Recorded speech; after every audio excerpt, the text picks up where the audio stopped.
Look at us. We're on time. I know. All right, I gotta close my laptop. I can't focus on both things. Does it actually show we're live? It shows on our side we're live, and Instagram or YouTube? yeah, we're on. But it's like, hold on. We're a little. Yeah, we're good. Well, let's see. Give it a minute for some more people, I guess, to show up for a little bit, and then we'll get into discussing it. Sounds good to me. But don't know. I'm TJ's Trains, and this is the CEO and co-founder of BCB Entertainment, 3RailTom. BCB Entertainment. I like that. Oh man. Well, thanks for the sound check, Preston. That's appreciated. Yeah, Preston's here. I see that. What's up? Audio and everything is good. That's good. I appreciate it because that's always a concern. Yep. We'll give it a few minutes. Got my Atlas O drink. Oh man, I screwed up. I should have grabbed my golden spike cup. It's pretty nice. You dropped the you fumbled the bag there. I apparently just want to contribute to landfills, and I just have a solo cup, so not classy tonight. Oh. Yep. But obviously, as the thumbnail said, if you can read, it's a Atlas O catalog review for this fall catalog. We decided we'd have a little fun with it. It's going to be a little trolly, going to be a little fun, a little gimmicky. Not all this, you better buy it or it's going to sell out tomorrow. So we're just going to go through it, give our thoughts, and we'll go from there. Obviously, we're the resident O-scale social media Atlas guys. So I guess we'll give our 2 cents. Now you have been promoted. You are now one of my elite employees. Indirectly. We simp for Atlas, but it's all good. Oh, well. I'd rather simp for Atlas than Lionel. Yep. Now, I guess to get this kicked off, the reason why we're going through this is obviously we like Atlas, but we also want to have some fun. We want to screw around a little bit, crack some jokes. So if you get offended easily, probably not the best stream to join. But I will say that we want to have fun. We both buy equally of the manufacturers. And, just it's trains. Don't take it too seriously. Agreed. But so we're going to, do you want to leave our faces on or do you want to full screen it with the catalog? I'm okay with leaving our faces on. All right. So we can get the live reactions of our. Yeah. So I guess to kind of get this started, again, you could take the time and read the catalog, but you're going to find that we point out some things that are not too clear in the catalog or incorrect after Atlas's stream where they kind of discussed a few things and answered a couple of questions. So we'll kind of cover those as we go through. And I actually have a really good sound for this one, if you don't mind me playing it. We're going to have a few. If you would just get up and teach them instead of handing them a freaking packet, yo. There's kids in here who don't learn like that. They need to learn face to face.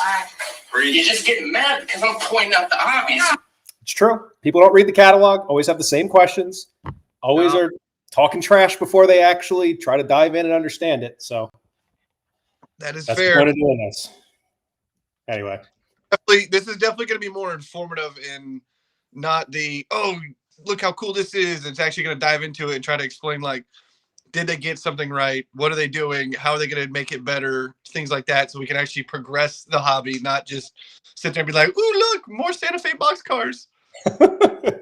Well, there technically is some of those in here, but we don't want to ruin all the surprises. No, but you get where I'm going. Yep. So first thing that we notice is Atlas has a new logo, apparently, with the yellow font and a red A. So I don't know what happened there. But there's a few things. Again, I kind of alluded to it before. Catalog's going to have some errors based off of the live stream. So just kind of keep that in mind. We don't have to go too crazy on this page, but this in particular right here, this section right down here, Atlas O catalog tariff-based pricing notice. Yes. What does that mean, Trey? It means that every price that they have in this catalog is reflective of a potential 30% tariff at the time of delivery. So what does that also mean? prices could go up or they could go down based off what's in the catalog. So yes, you might see a high price and go, whoa, there's every bit it could go down. Because if a 30% tariff, they're adding what, maybe 15%. So you could theoretically summarize from that at the time that item delivers, you could knock 15% off the price in lieu of whatever dealer discounts you would normally get. That's right. So could go up, could go down, could stay the same. But before you start complaining about the prices, that's where we're at with the hobby. And at least they are telling you up front that it could change. And the nice thing is that this was also in the previous catalog, so this shouldn't be a surprise to anybody. But again, we all go right to the pictures. We don't want to look at any of the fine print. We look at the picture and the price, and people start complaining. But there's a notice right here, and there's also a notice on every single page.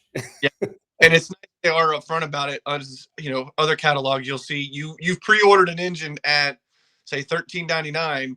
And then when it comes in, they've jacked the pricing up in the name of tariffs, but realistically, it was just a price increase. And it went from $13.99 to $16.99. And then dealers are scrambling, trying to figure out how to price it.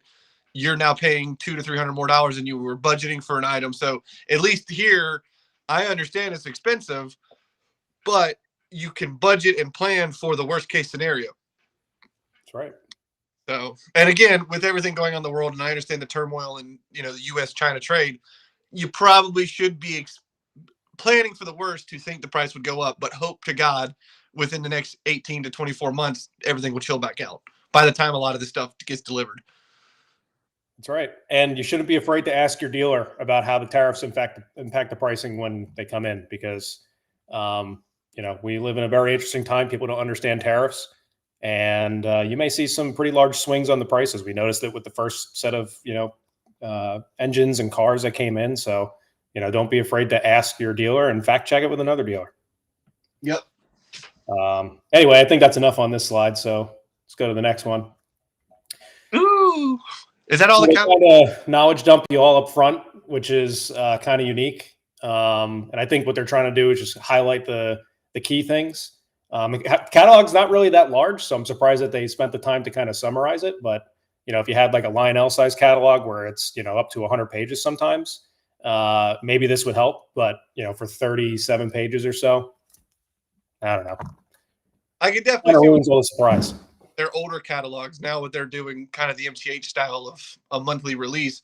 With their old catalogs, I mean, you get the big book and you've got 35 pages just of steam engines and steam air rolling stock, and then another 35 pages of diesels and modern rolling stock. And then you get into the semi-scale and all that. I could see where an index or a table of contents would be useful to at least go, hey, go to this page to this page, and here's what we got, a summary view. So again, like you said, it's a little strange for a small catalog, but I can see where their thought process is. Right. Either way, I mean, we spent enough time on this one to show what they're actually doing, but this also highlights a lot of the stuff that we will be talking about. Woo! I know Preston's excited. Yeah, Preston's excited. So again, this is a Premier Line model. So what does Premier Line mean? It means that it was ex-MTH tooling. Right now, these were made, countless times under the MTH brand. I don't remember if Atlas has done these before. I think they have one other run. So these should be no surprise, but they are going to be the exact same quality, sounds, the expectations you would get out of a MTH Premier Line model, right? It's just got a blue box. So that's the only difference. And what's that? Dealer appropriation box. Yes, there was an interesting conversation of a guy that was happy about buying, not happy about these particular engines being Atlas, and a couple of guys, and myself included, were like, well, this is just MTH rebranded in a different box. And I said, basically think of it as MTH in a blue box. And he was quick to inform me that MTH has been blue box before, and it was dealer appropriations. So, okay, well, never mind. There's no helping you. No, I think we see our fair share of stupidity enough on the Facebook groups, and there are still people that think that MTH is out of business. So. There is several people that think MTH is out of business, and that Rail King, and they only make semi scale, not 148 scale. I read that the other day. I don't understand how MTH is 34. Can't get too spicy. We still have a whole catalog to go through. I know. Well, I'm laughing because it's 45 years of MTH and people still don't know what Premiere is. I don't know how that's possible. Right. But I'm actually pretty impressed with these SD70s. I know you are not an SD70 Mac fan. Well, I wouldn't say that.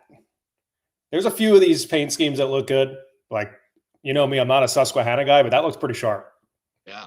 The Pierre Marquette is kind of cool. The Lake State and Pierre Marquette's kind of neat. It's what CSX should have done with their heritage units. Yeah. Instead of the 1/3 CSX and 2/3 whatever it used to be. What do they call them? Mullet. I guess so. Yeah. You're gonna order your NS SD70 Mac? Nope. I'm good. I'm not going to be getting any SD70s. I already have enough Aces, and I'm going for more of the modern stuff. So, other than maybe the SD70 ACC, which is the rebuilt versions of these, I can't see myself owning one of these. If they would do the modular cab and put the Ace cab on it in the inverter cabinet, it would be. Yes, not just paint it like an ACC, like actually do the Ace cab. That would be really. Yeah, it'd be a pretty engine. Again, we have. I'm reading the comments. Fred said you can't fix stupid. But I see that Preston said that he suggested it like 8 times on catalog live streams and emailing the rep at Atlas. I'm assuming that's for your Florida Gulf and Atlantic. Real sharp scheme. I remember that they did the Rail America FEC SD70s. I think Zach has one of those, right? Or was he trying to get one? Oh, and blue ones. Got it. Okay. They seem to pop up pretty frequently, but it is a very nice color scheme. It pops, and that's right up Preston's alley. So I am sure that you will be buying both road numbers. If they could just do the Jeep 40s for him with the flag waving on the side, he'll die and gone to heaven. I mean, I may die and go to heaven. I have the HO model, and I would probably be tempted to get one of those. Yeah, they are. Anyway, so you have Florida Gulf and Atlantic, Canadian National. We talked about the Pierre Marquette, which is the Lake State Railway heritage unit. Susquehanna, NS. Of course, they were smart enough to do the Abraham Lincoln since that's a fresh paint job. I'm sure that those are going to sell pretty good. And I don't know how I feel about the paint job on it myself, like where I would own it. But, it is different from the typical yellow and gray from UP. But I don't know. What do you think? Do you like the Abraham Lincoln or no? I mean, as a history guy, that was one of my favorite subjects all through schooling. I am tempted by it. Abraham Lincoln was one of my favorite guys in history and, one of my favorite presidents and everything. I'm tempted by it. It's one of those ones, if I ever got to see the real one, I would enjoy it for being the real one. I'm not 100% sure I need the model, but, if one ever showed up for a decent price on the secondhand market, it would be tempting. Yeah. But I mean, I'm glad they did it. I do think it's a good, sharp model to do. Now, I saw some rumor that they actually ran that with the big boy. Is that true? I think planning on it. I think that engine, the engine that used to run with the big boy, got repainted into that engine. Oh, okay. I think that's what I heard is that engine, the 1616, that was the Abraham Lincoln, or is now Abraham Lincoln, was the 4014 or 4015 or whatever Mac that they ran with the big boy. Got it. Okay. Well, if we're wrong, I'm sure somebody will fact check us. Can't be an expert on everything. No. And then obviously, we have the UP down at the bottom. I was watching a video recently where people were complaining about, it doesn't have the flag on the long hood. They're all complaining about it, but it's kind of smart. Half the time, these things are all beat up and, with the way that the engines are catching fire and whatnot, you basically are burning the flag on the side. So I'm kind of all on board with kind of sticking it on the nose where it actually has a better surviving chance.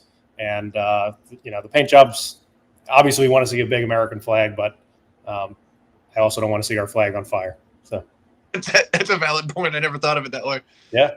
Yeah. And I think the guys at Atlas talked about it in their stream too, but it made sense. No, I can't argue with it. So moving on. Again, this is just a list of everything that was going on for these engines. Sorry. Which one was that? I think that was Ellie. But here's your price list. So they are doing this in both 3-rail and 2-rail. And again, what did we highlight before about the pricing? I don't have a drum roll. No, it's this include a 30% potential tariff is included into the catalog price. That's right. So could be higher, could be lower, but it's at least something that you should be prepared for. It is right under each section. So stop complaining that they're raising their prices. They've been putting this right here and here. One thing to note is there is no difference in the price between the 3 and 2-rail models. Which is actually different because MTH, when they would make their 2 and 3 rails, like the 3-rail would be MSRP of $459 or $449, and then the 2-rail would be $499. Right. So pretty nice for them to do that. And then just for those that don't understand, an MTH now Atlas Premier model, in whether it be 3-rail or 2-rail, the only difference is they're going to have fixed pilots with KD couplers, and they will come factory with scale wheels. However, the way MTHs are designed, you can put 3-rail wheels into the 2-rail model, or vice versa if you wanted to, and you can run it on 2 or 3-rail track. Now, for Tom and I both, what we tend to do is we buy the 2-rail version to have the fixed pilot and KD couplers, which is more realistic, extended handrails, all of such, and we put the 3-rail wheels into it and run it on 3-rail track. I know that makes a lot of people's heads explode, but that's how we prefer to do it. It's a little bit of ease, and when you already have a lot of 3-rail track, or in my case, I'm 4th generation that has O-gauge trains with I'm kind of stuck with it. So I'm going to find the middle ground and roll with it. So I'm really happy that Atlas has picked up that torch and is running with it and is very proud to have that ability. That's right. Yeah, and again, as long as they make the parts available, the wheel sets, I don't know how common it was when MTH was doing it. Obviously, they did make the separate wheel sets available to people, but it seems to be that more of the scale accurate, you want to call it river counter modeling, is becoming more popular. Hopefully these things continue to sell. Ideally, we don't want to have to spend $700 on an engine, as you see here, and then spend another $60 on wheel sets. But, if they're not available, then you have to make a hard decision. Do you just buy the 2-rail model, or do you buy something that's less accurate? Yeah. And I do believe that it is becoming more popular. I think more people are becoming more understanding of it. And I think our age group is more down the line of wanting the fixed pilots and things like that. Right. So I think MTH was on the right page when they decided to tool their engines to be able to do this. I think they were just a little bit ahead of their time, and I don't think it wasn't explained very well that you could get a 2-rail and then make it basically a 3-rail with fixed pilots. That's right. All right. You got anything else you want to say to this? You ready for the next one? Ready to rock and roll. Cool. All right. Next offering. Atlas Premier GP30. So by the Premier name, what do we have? Another XMTH tooled engine. Also has Proto 3 in it. Second time, I think, that this is being released, not the third. Yeah, right? This is second time. And one thing I do want to note before we kind of talk more about the options and whatnot, this is one of their more unique releases. They said this during the live stream that they plan on adding this to their existing production run that they announced last year. So rather than it taking a year and a half to get them, they're actually expecting all of these to come in during next spring at some time. So very fast turnaround. You may want to consider that as part of your pre-orders, especially if you've already pre-ordered these. There's no extra year of buffer. They plan on releasing these and getting them into the States early next year. Yeah, if you ordered the Reading and Northern one, 6 to 8 months ago, and you see another one of these that you like, you better be prepared to buy 2 Jeep 30s the day they come in. That's right. I mean, I have my Jeep 30s. I think Premier Jeep 30s have been around.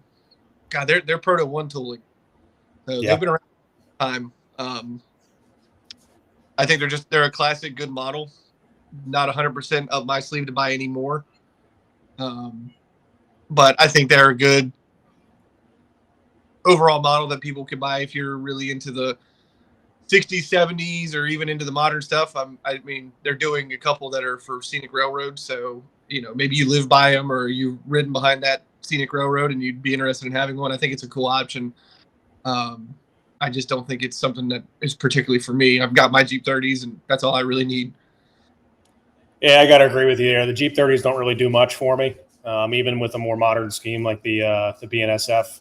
Kind of an obscure shape to the rear part of the cab going down the long hood. So I don't know, it just never really appealed to me. Another thing to kind of point out is I don't really think there's many of these that are still rolling around doing their thing. And if they have, maybe they've been rebuilt, but you don't see them too often. So like I said, they don't really do anything for me as a more modern modeler. I want to point out one more thing. It's kind of here in the big red letters. Fact check me on this. I don't remember if they offered the 2-rail version in the first run, but these are definitely only offered in the 3-rail. And they never have been. They had the convertible. They're like the SD40-2, so it might be something that they'll do in the future and retool them a little bit. When MTH did the convertible trucks, these got convertible trucks in the Proto 3 era, and maybe even Proto 2 5-volt, and obviously they're not convertible trucks. Mm-hmm. I don't know when exactly they did get the convertible trucks. I know for a fact Proto 3 Jeep 30s do have the convertible trucks. But again, even when they did, they never tooled them to have fixed pilots. Atlas has already been known to retool things. The SD70 Max did not have fixed pilots underneath MTH. Now they do. And the SD40-2s in this last catalog were told to be retooled to have fixed pilots. So maybe in the future, that's something to consider. If you are wanting to go down the road with fixed pilots, they might retool these to have fixed pilots in the future. Right. One thing I just noticed on the Raritan Central is the placement of the horn. I don't know if that's intentional, but it almost looks like that the horn's going to be on the slope part of the cab. That's common and intentional. The CSX ones are like that, or the chassis. Okay, cool. A lot of them did have them on the slope part over the engineer and where the brakeman would sit, or conductor would sit. Right. Cool. All right.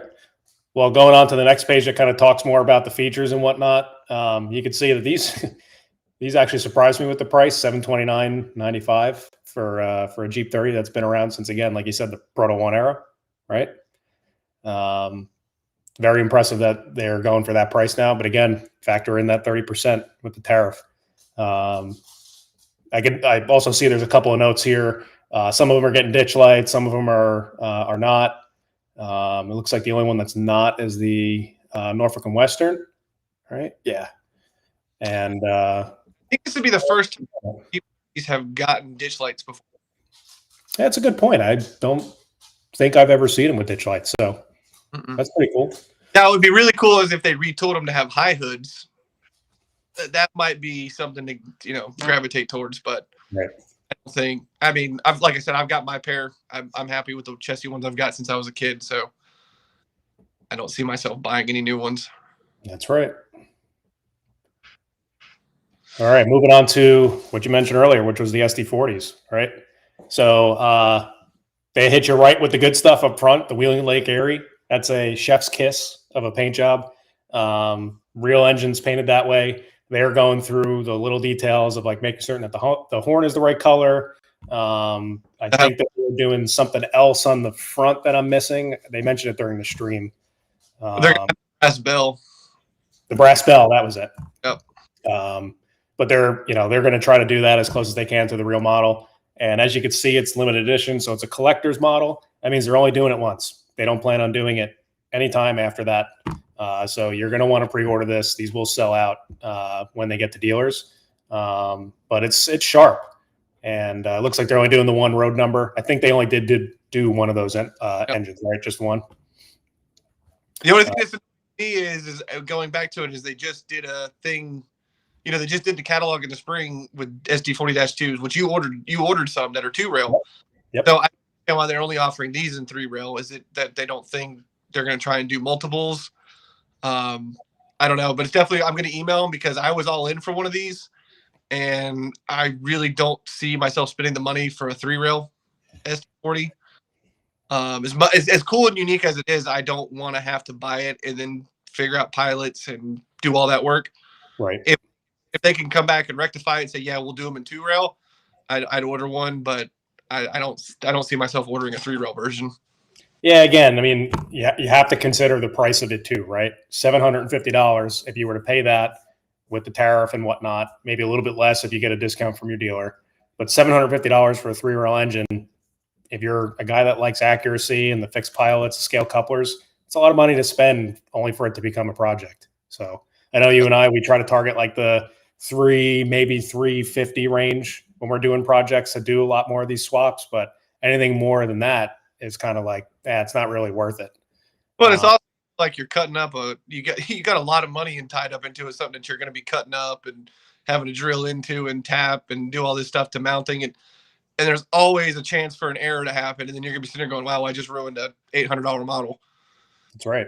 And, we also got to keep in mind, right? So now that Atlas started getting parts, they're stocking them, but they're not painted, right? So you always have to do a color match of some kind. So it looks like in this case, these will be simple pilots. They're just black with the white marks where the steps are.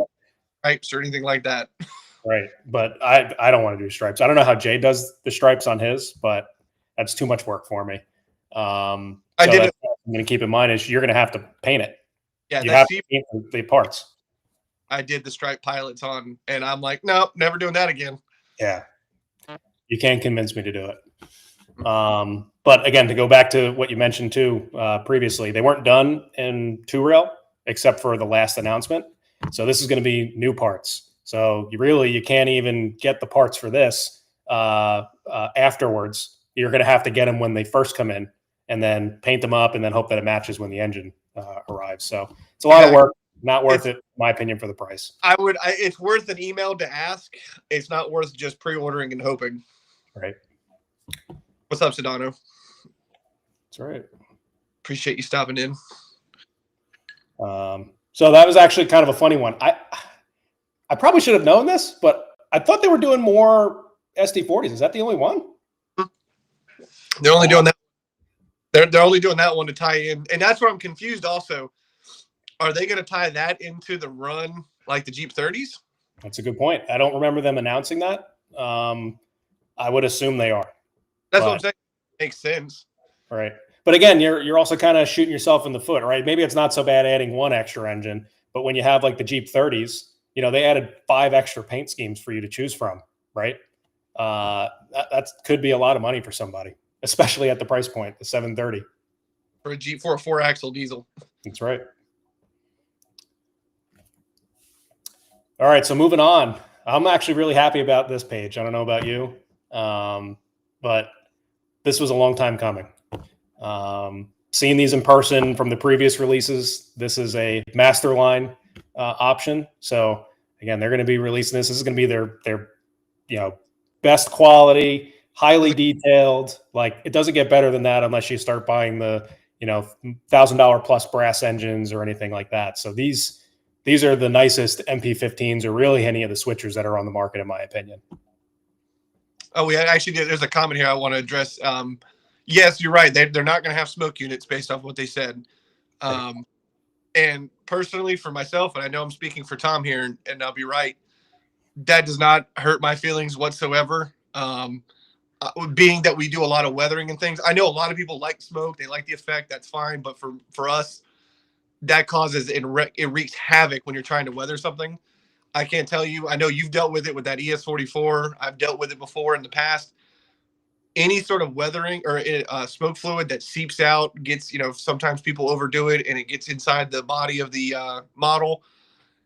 You weather it, it seeps through the plastic body and will destroy your weathering. So for me, not having a smoke unit, not a problem. I am A-okay. That does not hurt my feelings. I know a lot of people will not agree with me, but for me personally, I am totally okay with not having smoke. Yep, that's right. And again, I kind of want to look at what is the other option, right? I don't think Lionel has ever made an MP15 that was more scale and detailed, right? And then you have Rail King, which is, I think, somewhat scale, maybe, scale with the asterisk at the end, right? There's some parts that are not, 1-to-1. But those don't have smoke units either. And it comes down to there's not any room. There's a board that's inside of there, and good luck fitting something in there. It's very tight. I mean, I did the marker light modifications on the Rail King units, and we had those little tiny PCBs that are in there with, a couple of resistors and plugs.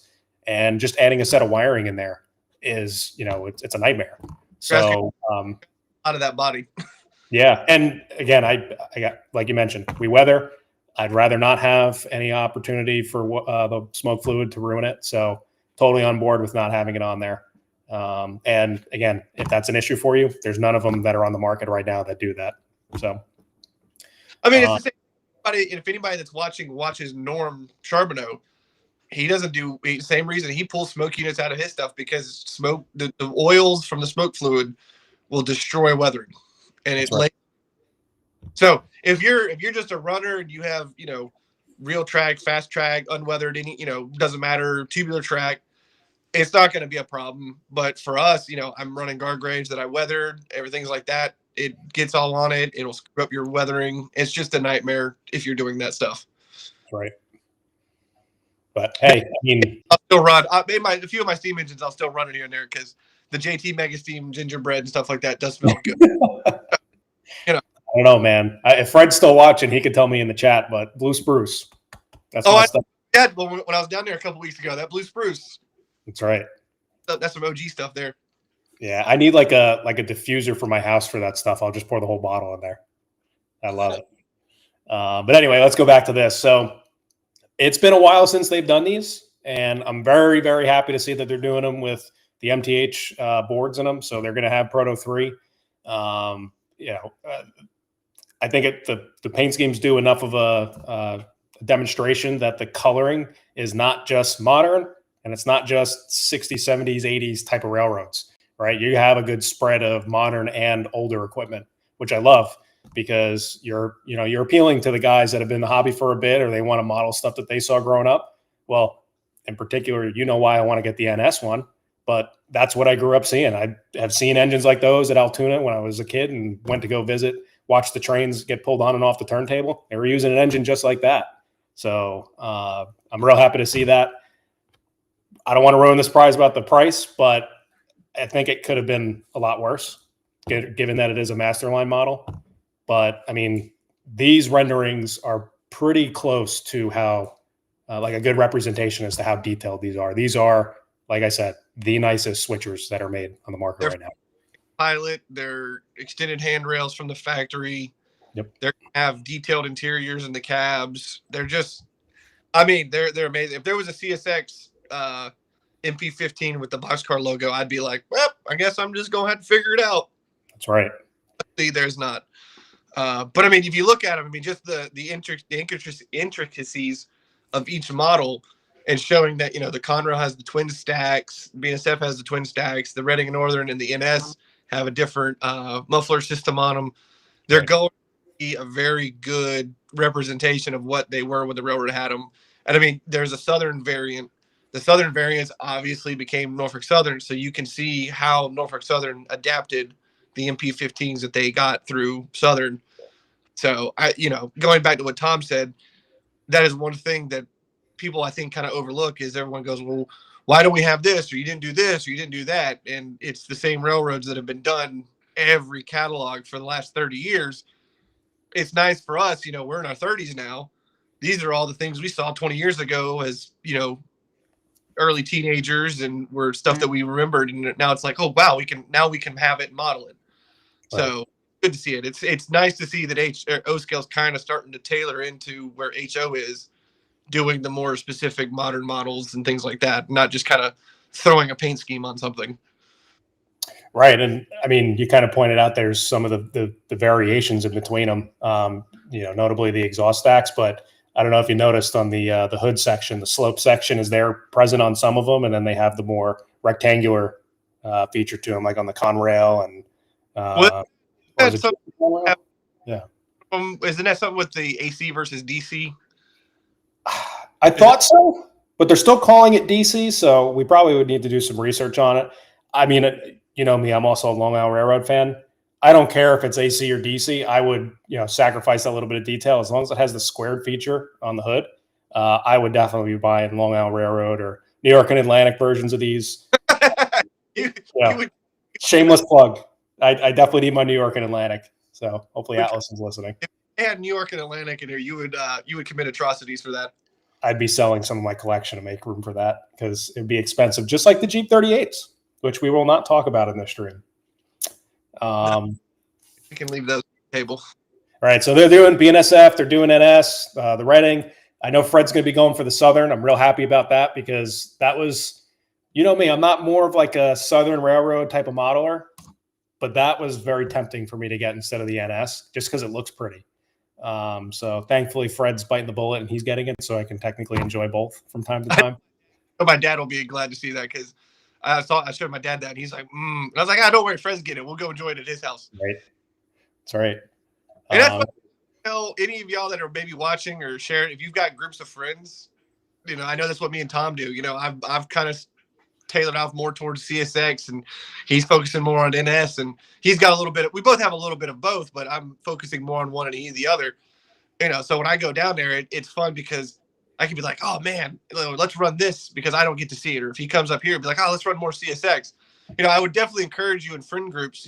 I'm not saying you got to do it, but I think it's better to kind of be like, well, if you like that, you get that one and I'll get this one. And then we can both share it and enjoy it and you get double the fun out of it. That's right. I mean, we did that with the ET44s, right? Mm-hmm. I mean, you didn't order NS ones, right? Oh, I got the CSX and you got the NS. So if I have the itch to run a CSX one, I can either drive down the street and see Fred's, or I can come up to South Carolina. So, yep. Or and I'll just pack it in the luggage and bring it down with me. Right. It's kind of funny. So we were talking about the limited edition model. So they're doing the Union Railroad Bicentennial. That's a pretty sharp looking paint scheme.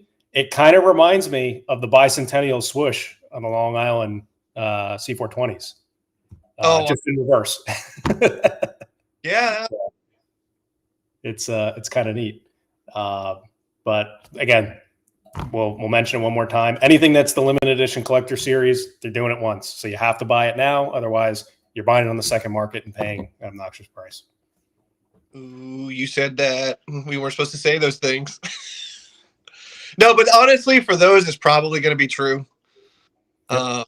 Because they're just not going to, you're not going to be able to go, well, I'll wait 4 years and they'll rerun them in a catalog again. Yep. It's just, I mean, I guess we'll see. Are they going to stick to their guns, or is this something that they're going to falter on because, backed by popular demand kind of thing, where so many people ask for it? Right. I mean, we'll see, but I mean, they kind of did that with the Potash Hopper. It was a Golden Spike Club exclusive, and then they re-announced it. So who knows? Yeah. But I wouldn't take the chance. No. So I guess one thing is it says now with ditch lights as appropriate per road name. I guess none of them had the ditch lights before, so that's kind of cool to see. I'm curious the positioning of them, where they put the ditch lights, because some of the models may have had them down on the sill instead of up on the deck. But we'll see when they come in. The one thing I'm curious on is can they do more with them now because they've got more room for electronics with the DCS boards than they would with the old TMCC boards? Yeah, well, that's actually a good question, because I want to say, the video that Eric Siegel put out maybe, 15 years ago, 14 years ago, I think he flipped the engine over and it had like that single motor drive originally. Yeah, power drive. Yeah, so I'm wondering if they're going to do something similar with the Proto 3 boards. I mean, it's a cool system, but it's definitely not going to be something I'm going to want to take apart. They've got the 44-tonner tooling. I bet you they're using the boards from the 44-tonners in there. That's the way it would work. Maybe. It's a good and a bad thing, though, because getting those boards are not easy. But I mean, it would make sense for them in a manufacturing standpoint, because they could keep the tower drive with a single motor. Yeah, I mean, I guess there's probably also nothing stopping them from just using the one motor that has the tack on it, right? That's the part that's making the board determine if it's moving one direction or the other. So as long as they still have the one with the tack strip on it, it's probably fine. They don't need to hook up the other one. Power, I guess, it's not like this. It would be it's more lateral. Right. So as long as you're right, as long as they've got the pickup and the tag where the tack strip is, they're good. Right. I kind of talked about it earlier, but the pricing on these for a master line model, I was pretty surprised that they're sub $700, especially when you're looking against Premier line. Again, if you're supposed to tier these offerings, you have Trainman, Premier, and then Master Line for the engines. Some of your Premier engines are more expensive than this Master Line, so you're going to get a super high quality very detailed engine, sub $700. Accounting for the 30% tariff. I don't care about the smoke unit. I think that's actually probably a reasonable price in today's market. Would I love to pay less? Sure, but what's the opportunity? Or what's the alternative? You're going to go get a Rail King one for over $400 now, probably. I mean, the comparison would be what the NW2 or whatever that Lionel's got, and that's legacy is still a $600 model, $650. So you're in a comparable market there.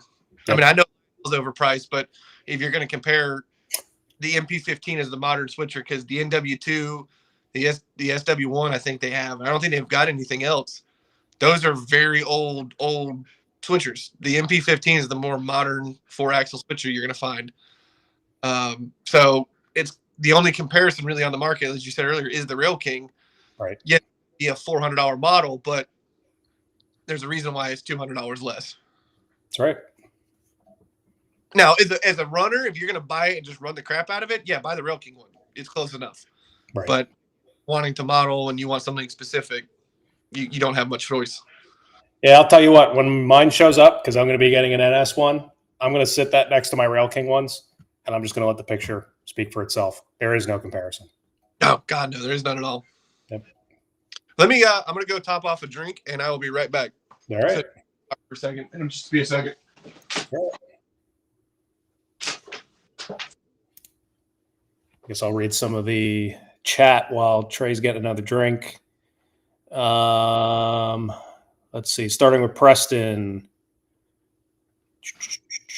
Do I need to start getting on them to do the FGA SD40s? Absolutely, because I'd be hard pressed not to get one of those. Sedano Trains, what's up? And let's see. Conductor John, MTH Trains. No smoke unit on the MP15s. Yep, we covered that. I feel like you messaged that right before we mentioned it. So good catch. You were paying attention during Atlas's stream. Sedano Trains, can't be scared, just send it. Yeah, if you're talking about the weathering, half the time it is just to send it. You kind of just have to dive in. If you overthink it or try to do something too particular, you're never happy with the end product. I had that happen the other day. And I'm actually pretty impressed with the end product of the car I just finished. Fred said, "Bro, blue spruce, yeah, that's our stuff." And Sedano Trains again. Altoona, I'm 35 minutes from Juniata. Sweet, I'm jealous. I'd love to live close by there. I think about Juniata right next to the turntable, the first property. Now, Juniata's kind of a shithole, and by kind of a shithole, it's run down, like it's a sketchy area.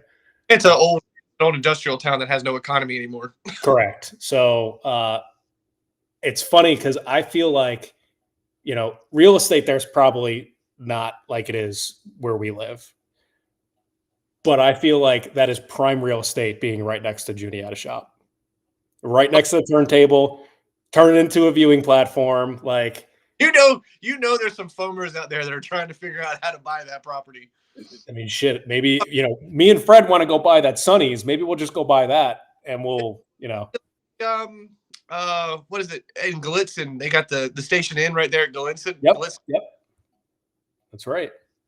I mean, they're smart. You gotta play to it. I mean, even up in Georgia, right there, right? I mean, they've turned it into a train viewing, type of place. I mean, they've got like these little sheds. They're little sheds or something like that you can rent out, and you literally are just there waiting for the train to go by. Well, they're playing into the tourism and their economy, and they understand that little the Folkestone funnel. There's so much trains that roll through there. Yeah, people see it. That's right. It's it's like where I took y'all when we went to York, the Bridgeview Inn right there in the Nola Yard, where you're standing at the the bed and breakfast is at the Rockville Bridge. Right. Genius place. Yeah. And then meanwhile, I live, 25 minutes from the nearest tracks. So RIP my life. Oh, well. Guess we had a couple more. So Fred also said the Southern one is sick. Yeah, I know. I'm glad that you're buying one, and I'm definitely going to live through you. And then it looks like Preston said, join me in the Florida Gulf to get the 40s made. I don't know if I want to go into the Florida Gulf to get the 40s made, but I'm on board with contacting them to get them. Hey, yo, what the fuck? I was trying to figure out what he meant by that. That was good. I think he should have said, join me with the Florida Gulf. Join me in getting the Florida Gulf made. I don't know, man. I haven't even met you in person. I don't know if I want to go swimming with you. That sounds a little weird. What? He's been to Tony's. Yeah, but I haven't like met him in person. I know. Well, he also brought the wrong people to Tony's. Do the coolie face. Oh, hold on. We got to go back to this. I just realized this. What do you notice about the prices here? I can't see it. It's not zoomed in enough. It's blurry. All right. Let me read it out. So they have the 3-rail here, $659.95.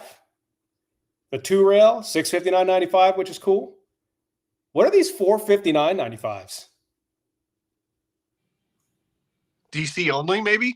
Yeah, analog. So they're actually bringing these in with analog too. So you don't need a fancy system to run it. You can run it with just a conventional transformer.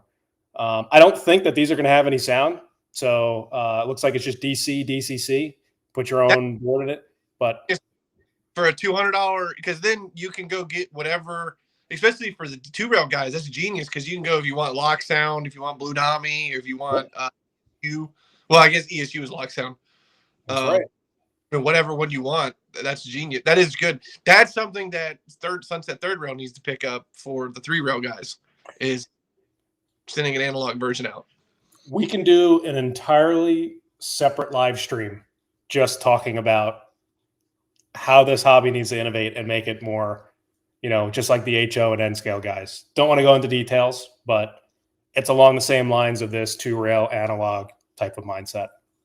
Yes. I just noticed Conductor John put in the chat, spoke to Don and Atlas today. He said no smoking in this MP15. Yeah, I don't know if you were in here before, but I did acknowledge your note, and then we talked about it directly after you commented before we read it. So I'll cover it one more time. These are going to say in the catalog, especially down here under 3-rail DCS features, right above it. It's not even in the 3-rail section. It says operating smoke unit in DCS units. That's not the case. These do not have smoke units. Yeah. So catalog. Definitely something to note. If you are one that really is all about having smoke, you need to be aware of that. That's right. Because you ain't getting it. Nope. All right. We're getting to the good stuff now. Here we go.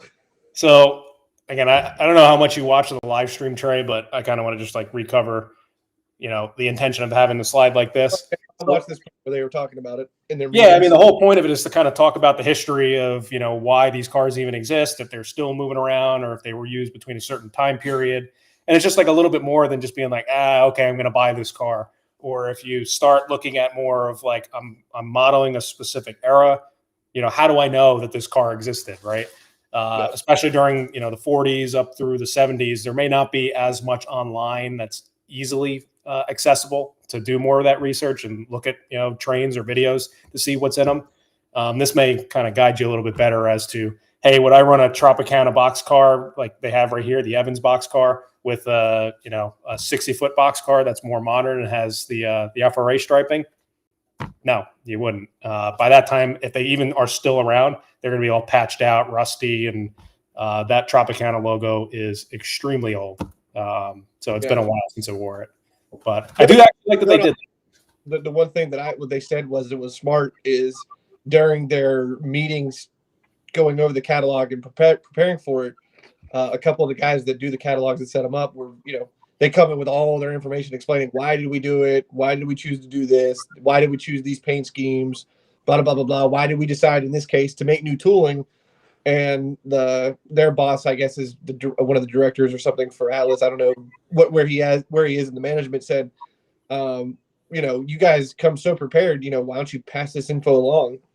And I do think it's good because there are a lot of people out there that kind of just haphazardly buy things. Yep. And no concept of what they're buying. And this does give that little bit of information. Now, being said, all of this information is pretty easily found for modern stuff, especially the rail boxes, and, modern 60-foot cars, things like that. But again, like you said, I mean, how many times have we gone to look for the Florida Tile cylindrical hopper, and for example, and there's no info out there about it. There's one photo that's found, and then no information. So if they can start adding things like this, that is pretty nice. Yeah, for sure. And again, I think the other thing to kind of keep in mind is for even more of your modern images, you got to do your research a little bit. If you're going for the accuracy, you got to look at the date that the picture was taken. In particular, it's kind of funny that they did the as delivered TTX logo. These were around before they had the stripes, technically, and then they got their stripes later on. So you'll see that some of these cars are actually pretty weathered and beat up, and then they have fresh striping on it. That's likely because it was, halfway through its service life and, maybe before it got repainted. But that's kind of something to keep in mind too, that if you're like a early 2000s or late 90s guy, you may have seen these, but the problem is that they wouldn't have had the stripes on them, or they had just started to get their stripes. So little details. And, the nice thing is that with Atlas, it looks like they're going to be painting them on the car. They also make the decals. You and I have probably spent hundreds of dollars between the two of us on FRA stripes at this point, just so we can get that reflective look. A whole pile of them. Yeah, I decaled the car last night, and I pulled out the set, and it was like fresh, brand new set. And as I pulled it out, I realized I had like 3 more of them behind that, and I'm like, part of me hopes to God that I don't go through those, because it's just an indication of how much we use them.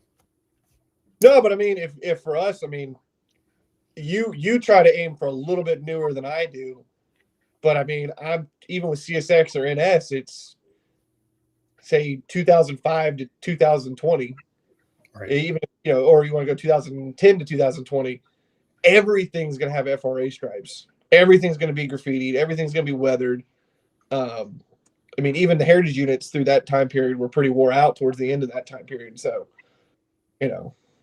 it all depends on the vintage you want. But I mean, I still see the as delivered TTX, not as much as you see the heritage logo TTX, but they're still out there and they're wore out. But I mean, I know we talked about it earlier. To some extent, if they do send them or they do manufacture them without FRA striping, it's not necessarily a bad thing. Mm-hmm. Because a lot of these cars, if you look up the prototype photos, they're not all striped. Not each one is striped the same as the next. Right. So not having the pre-painted stripes is probably not a terrible idea, because then you can go and actually mimic that road number, how it looked in 2012 or whatever you want to do.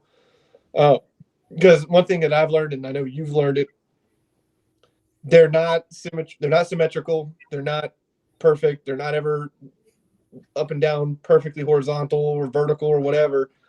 And they're not, perfectly laid out in the car. They're here, there, 2 are stacked on top of each other. There's one over here. There's one going up, one lane like this. That's right. So, and that adds a little bit of uniqueness to it, that I can do something that is more unique to that number. Right. Totally agree. And, you mentioned that, sometimes those stripes are not just always perfect and equally spaced out on the car. I'm sure that you've gotten plenty of those pictures from Nathan as he's working on cars up north. And, they just throw the shit on the car. There's no, symmetric every 3 feet or whatever the FRA code says to do it. But, they're just slapped on there. Let's just like, if this is the rim of your car, here's the FRA stripe going across it like this. To be fair, you remember how we used to put these stripes on and go for like the perfect, they have to be square, it looks stupid. And then like, as we start doing it, we stopped caring. And then we're looking at reference pictures when we're modeling and we're like, yeah, why do we care? Why do we give a shit that these stripes aren't straight? Because they just slap them on the car anyway. Half the time they slap new ones on the old ones and they're off-centered and whatnot. So it doesn't matter. Or they for some reason painted underneath it and there's a big black square rectangle and then they just slap one over on top of it. Right. So, but let's move on into this, because I'm sure we got to look. Oh, I forgot those were first. I really don't feel like talking much about it. they've been made before so many times by MTH. Everybody knows this best car. Yep. I know the one thing they brought on and mentioned and hit on was that they're adding the banners this time. Yes. Yeah, that was a cool detail. That's neat, but if you really want one, they're out there. They're a dime a dozen, especially if, like, God forbid, you're a Pennsylvania modeler. There's so many of them out there. I mean, I've seen those sell from anywhere at train shows between $20 and $50. So, right, and I know that they mentioned, there's very few people that are going to run them in a train. They're really just a siding or engine shed type of prop that sits on the track, right? So, I don't think we need to spend too much time on this. They're doing a number of older road names that probably makes sense for when these cars were actually kind of used, but yeah, they don't really do much for me. No. All right.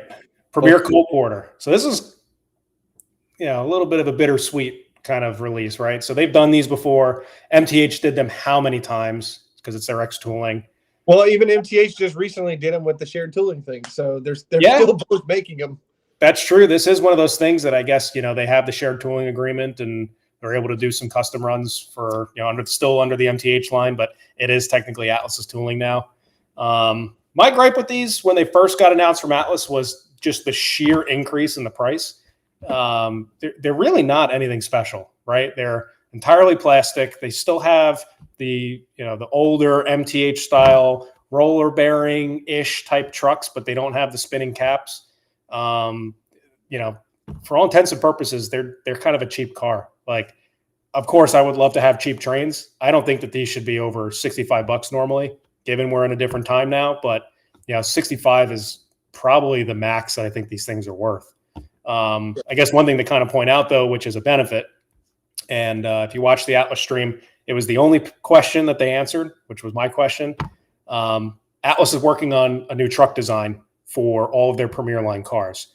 Now, it'd be probably a little bit different than any of the operating cars because those have pickup rollers and whatnot. But for all the cars that don't have pickup rollers, they're designing a truck that actually mimics more of their master line or trainman line roller bearing, the actual spinning bearing type truck, which was awesome for us because how much money have you spent on truck conversions to give it that extra little bit of detail? I know I've spent a lot. I have 30 plus packs in the toolbox behind me, right? Yeah, I mean, I've got packs with another 5 on the way from Jay from the 2Rail trucks.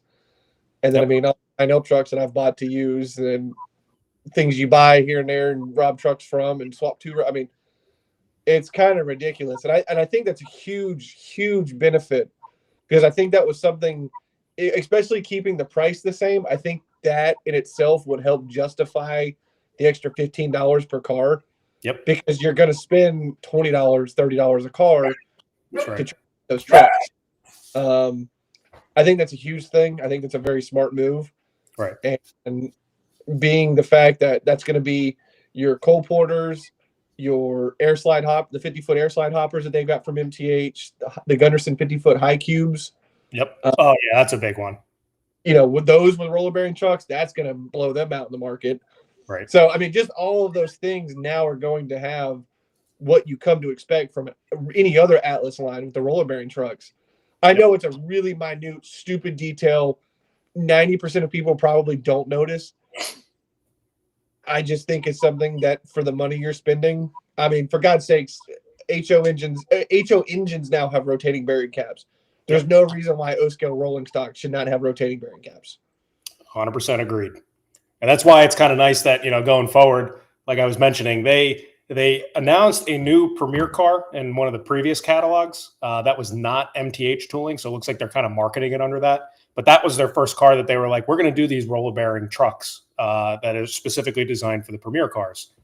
Well, the nice thing about it being for that Premier line car is, in theory, they should work for the other Premier line cars. So they did confirm that in their live stream. Again, I asked the question because part of the price gripe of why I don't order much of this is because I can't justify spending $80 plus for a Premier line car and it still doesn't have that extra little bit of detail when I can buy a Master line, same manufacturer, but a Master line equivalent, and it's got much nicer detail, the roller bearing trucks. It feels like a better quality car. It In just some doesn't. cases, it's actually cheaper. And sometimes it's cheaper. Yeah. So, so the nice thing is that they will be putting these on. They said that this would be the first catalog that any of the Premier line offerings for the cars, other than the operating car, would come with those trucks. So, so that's a good thing. I will be ordering some of the NS ones with the horse head. Those are a little bit harder to come by, and I'm building that Colt train. But these are some nice offerings, right? They typically do NS, they typically do Conrail, they'll do the UP and the BNSF. But the Reading and Northern is kind of cool because it has that white bar up top. I don't think that's been done in those cars. Well, that's what they said in the live stream, is that white bars and the white striping is supposed to emulate where the coal tipple is grabbing the car and rotating it. So that's emulating the wear mark of where the paint's being rubbed off, and it's showing the bare aluminum of the car. So I think that's a pretty neat idea. Yeah, agreed. It's probably going to be one of those kind of gimmicky things. Until I see it, I'm gonna lean towards kind of gimmicky, or it's going to come in and you're going to be like, well, it sort of gets the idea across. But they might work it out, and it comes in pretty cool. I don't know. Yeah. They've done pretty good with some of the patch cars and things like that in the past. So we'll see what this kind of translates into. But until I see it, I'm going to go with it might be a little gimmicky and just kind of look like they put white stripes on it. Right. What'd you think of the First Security Bank one, the one with the green end? I mean, that's pretty neat. I think that's pretty cool. I like that one. The Reading and Northern one's cool too, but I don't know, something about that green, it pops. The problem is most of these cars, and I've done it before with the CSX and sold them. That's why I got the Coke Express train. You can't just have one of these cars if you're trying to model. These cars never were, in most cases, singular cars. Yep. If almost any point in time that any of these paint schemes is being modeled or portrayed in the prototype, they're a unit train that is all the same. Right. Now the Conrail could be patched and have the New York Central reporting marks and could go for CSX in that paint scheme. Could retain the CR reporting mark and go with NS. So that could be transferable there. But if you get a BNSF one, I mean, you need to order all 10 unless you already have some. But the problem, and this is where things are going to become difficult, I think, going forward for a lot of people. It's great that they're doing the roller bearing trucks, but now it's going to make your older MTH stuff obsolete. So that's where I really do hope that they come in with a separate sale truck. Yeah. So then you can come in and be like, okay, I'm going to order a 4-pack of these BNSF hoppers. I'm going to add it to the 10 I've already got, but then I'm going to save my money and buy 10 sets of the new Premier trucks and bring up the ones I've already paid for up to the same standard as the new ones. Right. Because unfortunately, you're not going to sell a Cole Porter on the secondary market for the MSRP of these new ones. So next slide, right? Yeah. Well, you talked about the MSRP. You're not selling it on the second market. You're damn right. You're not selling this for $90 on the second market. And if you do, you must have found a good sucker, because, again, these cars, in my opinion, are not worth $90 a piece. And even if you subtract the 30% tariff price on it, I don't think that they're worth it. They're just secondary market, even if it's mint in the box, never opened, Conrail that's hard to find, that's air brake hoses with KD mounts, that's newer. Yep. I still wouldn't pay more than $50, $55 for it. Yep. I mean, realistically, it's just a plastic coal car. It doesn't have any die-cast weight to it at all. Yep. One thing I wish I took a note on before this was comparing this price against the Colbert announcement from a couple of years ago.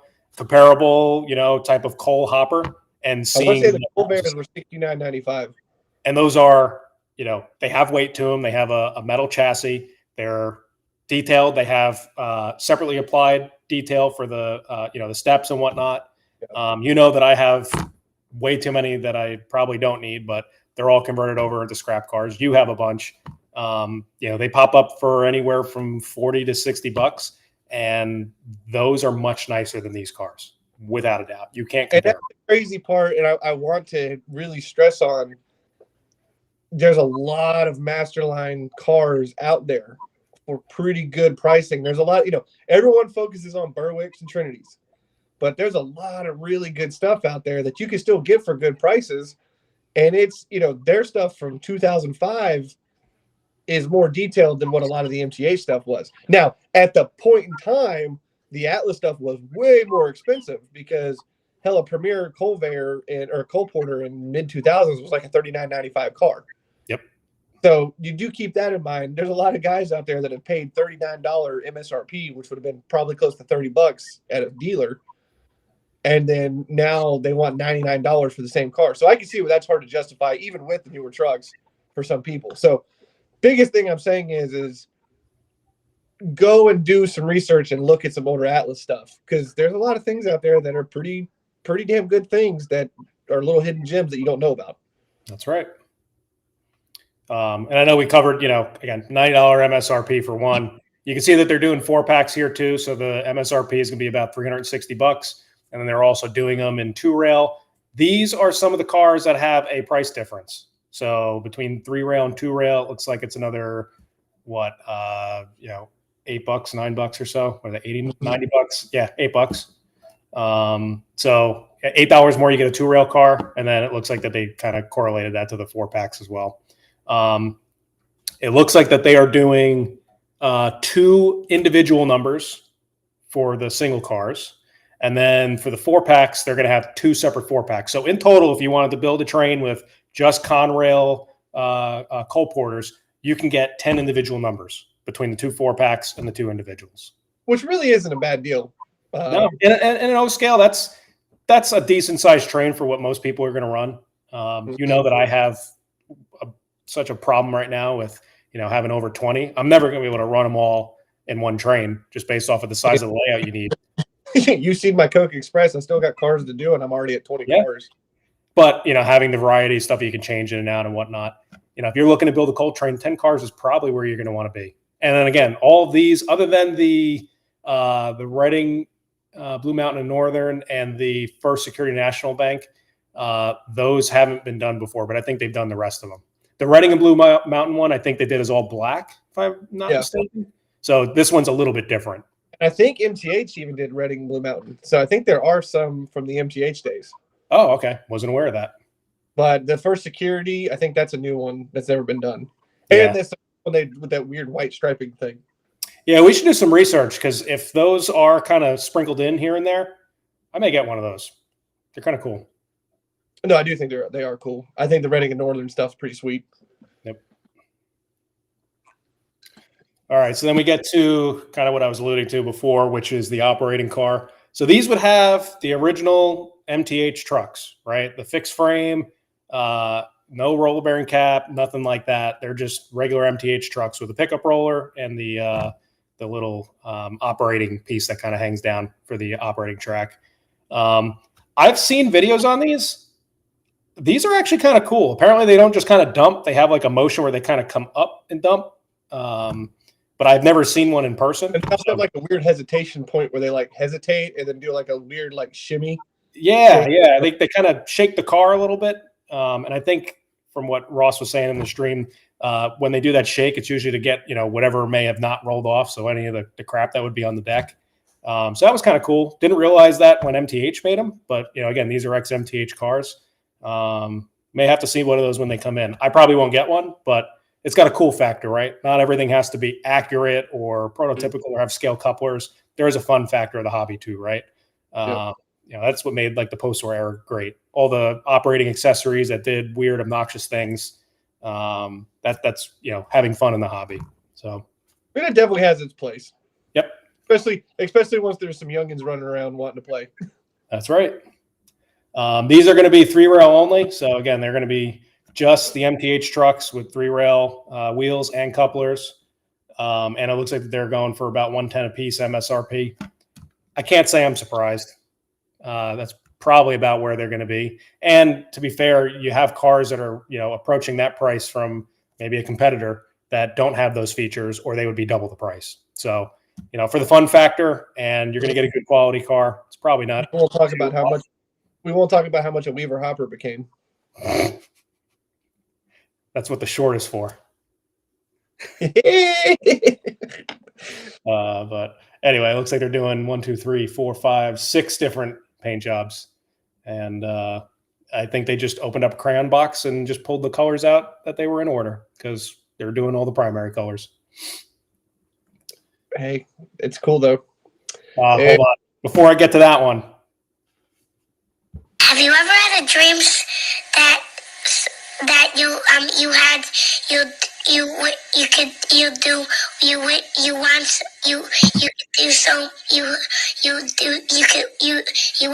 want him to do you so much you could do anything? That's about how I feel with this next slide. 100%. And for those of us out there that know how the Berwick boxcars sold and how there's like a cult following for them, this is probably going to be just as equal once people Before figure you out. jump the slide, the reason why this one's so insane is it's definitely something that has been mentioned God knows how many times. And I mean, if you transfer this over to HO, they've got Berwicks, they've got the next version that we're talking about. There's so many different variations. I understand HO's not sustained, or O scale's not sustainable enough to do 12 different versions of a similar boxcar, because based off some of the comments I've seen on the internet the last couple of days since this catalog came out, people still can't understand that this is not a Berwick. So if you tried to throw in the difference between a Gunderson or a Trinity or a Greenbrier, I don't think it's going to ever be understood. And I understand that. I don't think a lot of people are going to pick up on it because they are very similar, but there are differences. But this is where it turns, like we're talking about here with the operating cars. That's for the fun of it. The next slide, this is where you get into the modeling and things like that. But the biggest thing I want to hit on, if anybody watches this is not a Berwick. They did Berwicks in the 2 years ago. They've done Berwick since 2005. That's a waffle-sided boxcar. This is not a waffle-sided boxcar. I don't know, man. I think most people want to have breakfast in the morning and say that waffles and bacon are the same thing, because there's a very clear difference. You can clearly see on the outside of the car that they are different, but most people are like, "Oh, that's a Berwick." So when we go to the next slide, we can show there's no waffle scale. In O scale, you don't get a lot of variations. You get 150-foot car, you get 160-foot car. I get it, but we're branching out. We're going out. We're trying new things here. So just understand, it is not a Berwick. Oh, it's just a newer Berwick. Yes, it is funny because I talked to some people that we know that have hobby shops, and they both said that they had people calling going, "Hey, can I get some new Berwicks?" And they're like, "Sorry, they're sold out." No, they just announced them. No, those aren't Berwicks. So you know what I'm going to do? I'm going to go to the next slide. I'm going to go into the other room, and I want to get the Ferromex car, and we're going to show the difference. There you go. There should be a clear difference. But I got to bring the Ferromex one because it's going to be a good segue. So let me change this over, and then you keep talking. So while he's doing that, I'm going to grab a car. There it is.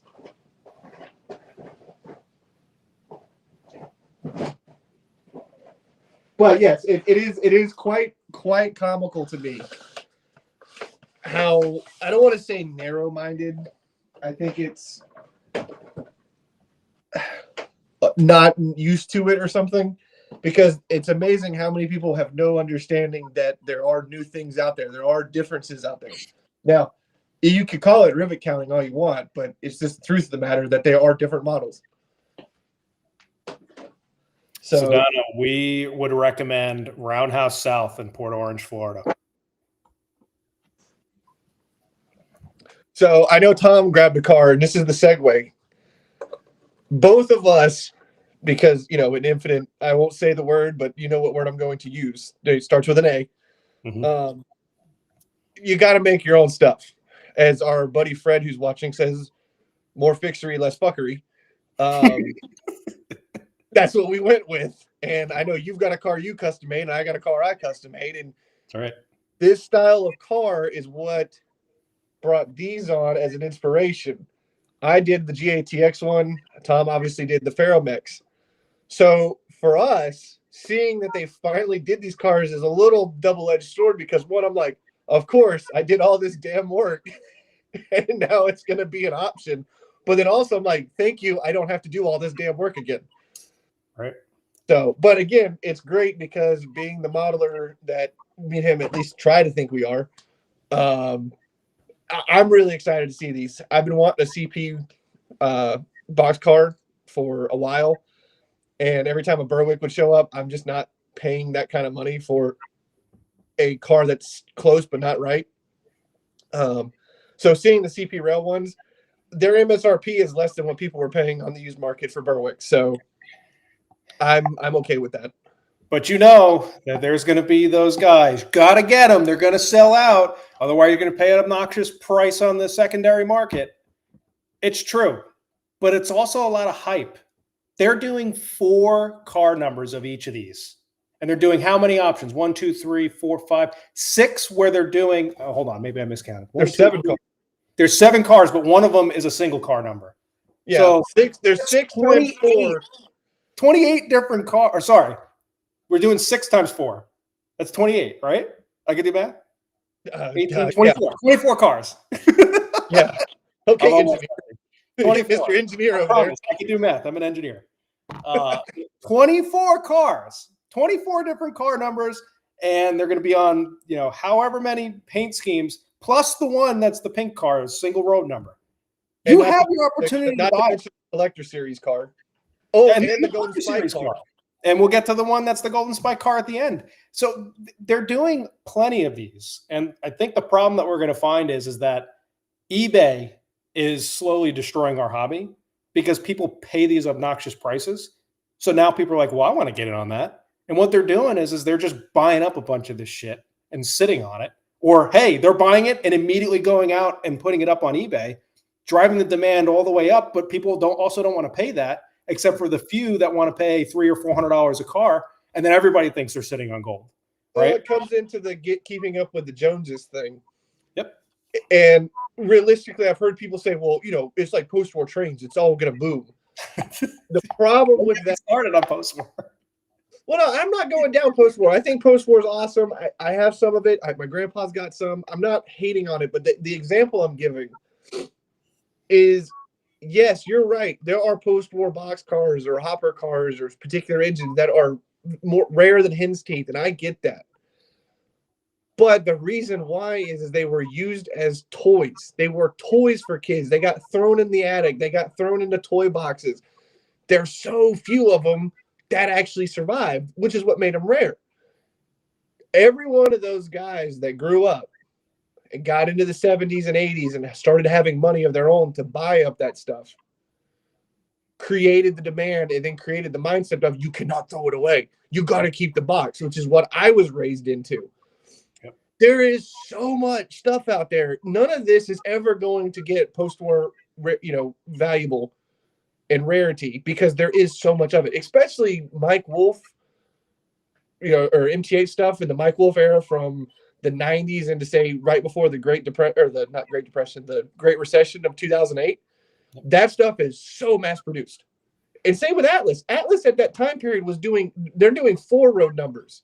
Yep. They were doing 16 road numbers per car back then. So there's an absurd amount of it out there. Yep. So, but it's all hype. Everybody's going to be like, you got to get it. I'm going to buy it all up. Like you're going to regret it. You're going to pay that much on the secondary market. And listen, I'm not trying to paint us as like we're the innocent ones. We've sold our fair amount on eBay too, but we never put the stuff up for an obnoxious price and expect somebody to just come in and buy it. I'll start that shit at 99 cents. If you want to make it go all the way up to $300 and pay me, I'm glad to sell it. But the problem is that you're going to have these guys that do more of that and buy an obnoxious volume and sit on it. And they're all just going to start dumping it out at the same time. And it's going to slowly bring the price back down to where these things are going to be worthless in the future. Now, when everybody's favorite YouTuber or Instagram personality, whoever keeps saying, you got to buy them now, got to buy them now, got to buy these custom runs, of course, it's great for making money. But the problem is again, you can only afford so much of this stuff. And these are not going to be small cars. I mean, hold yours up. I know I have a big head. These are not small cars. They take up a lot of space. So you can only have so many. Think about it. If a 1/4 inch is a foot and it's 60 foot, do the math. Well, clearly I can't do 6 times 4, so I'm not doing I'm that. not doing a 1/4 inch to the foot. Right? But the point is, there's a lot of 1/4 inches in that damn thing. So, but I mean, the problem is, and I mean, I've done my fair amount of trolling, and I'll put, to counter these people and be like, I'll call your bluff, because I've had so many people bid my crap up to obnoxious prices, drag me along, BS me, not pay, come up with the craziest of excuses not to pay. So I just call their bluff and throw the stuff out there. Yeah. I'm gonna put it up for a stupid price and call your bluff. Either you're screwing with the market or you're gonna pay for it. Right. I don't need to sell it. It doesn't hurt my feelings if I don't sell it. Yep. Oh well. Now there have been things in the past that have people, like, again, you put it out there at a fair market starting bid, and if people want to go crazy, then oh well, that's part of capitalism and free market. Yep. But yeah. The other thing you got to keep in mind is you're going to have people that make the fake accounts and bid this shit up. And you're going to see that there's 1, 2, maybe 3 feedback. If you're an honest eBay seller, you are going to set that all of your listings require 2 things. Number 1, that you have at least 5 feedback. And the second thing is you cannot have any canceled sales within the last month. That's what I did on mine. I got rid of the shenanigans, people bidding shit up and not paying for it, or just artificially inflating it. And at the end of the day, after I did that, no one backed out. It was what they were willing to pay. And that's where the balance comes in here, right? Yep. If you're going to give me good money for something that I have and it's worth me getting rid of it at that price, you get what you want and I get what I want.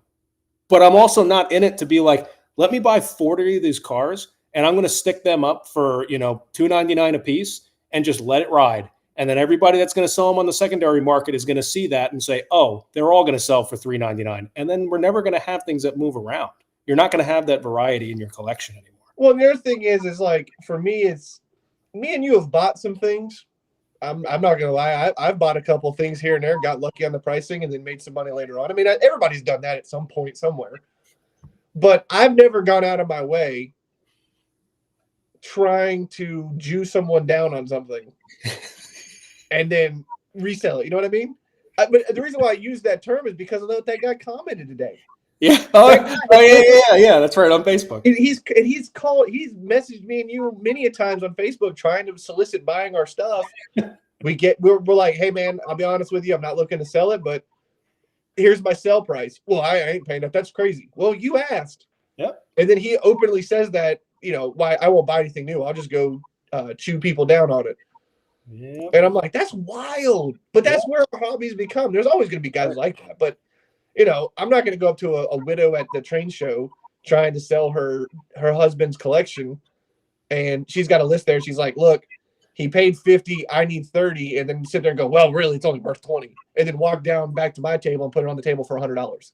Yep. We know people that do that. I mean, I get it. And I'm sure that's been going since the beginning of time with toy trains, with post-war and all that stuff.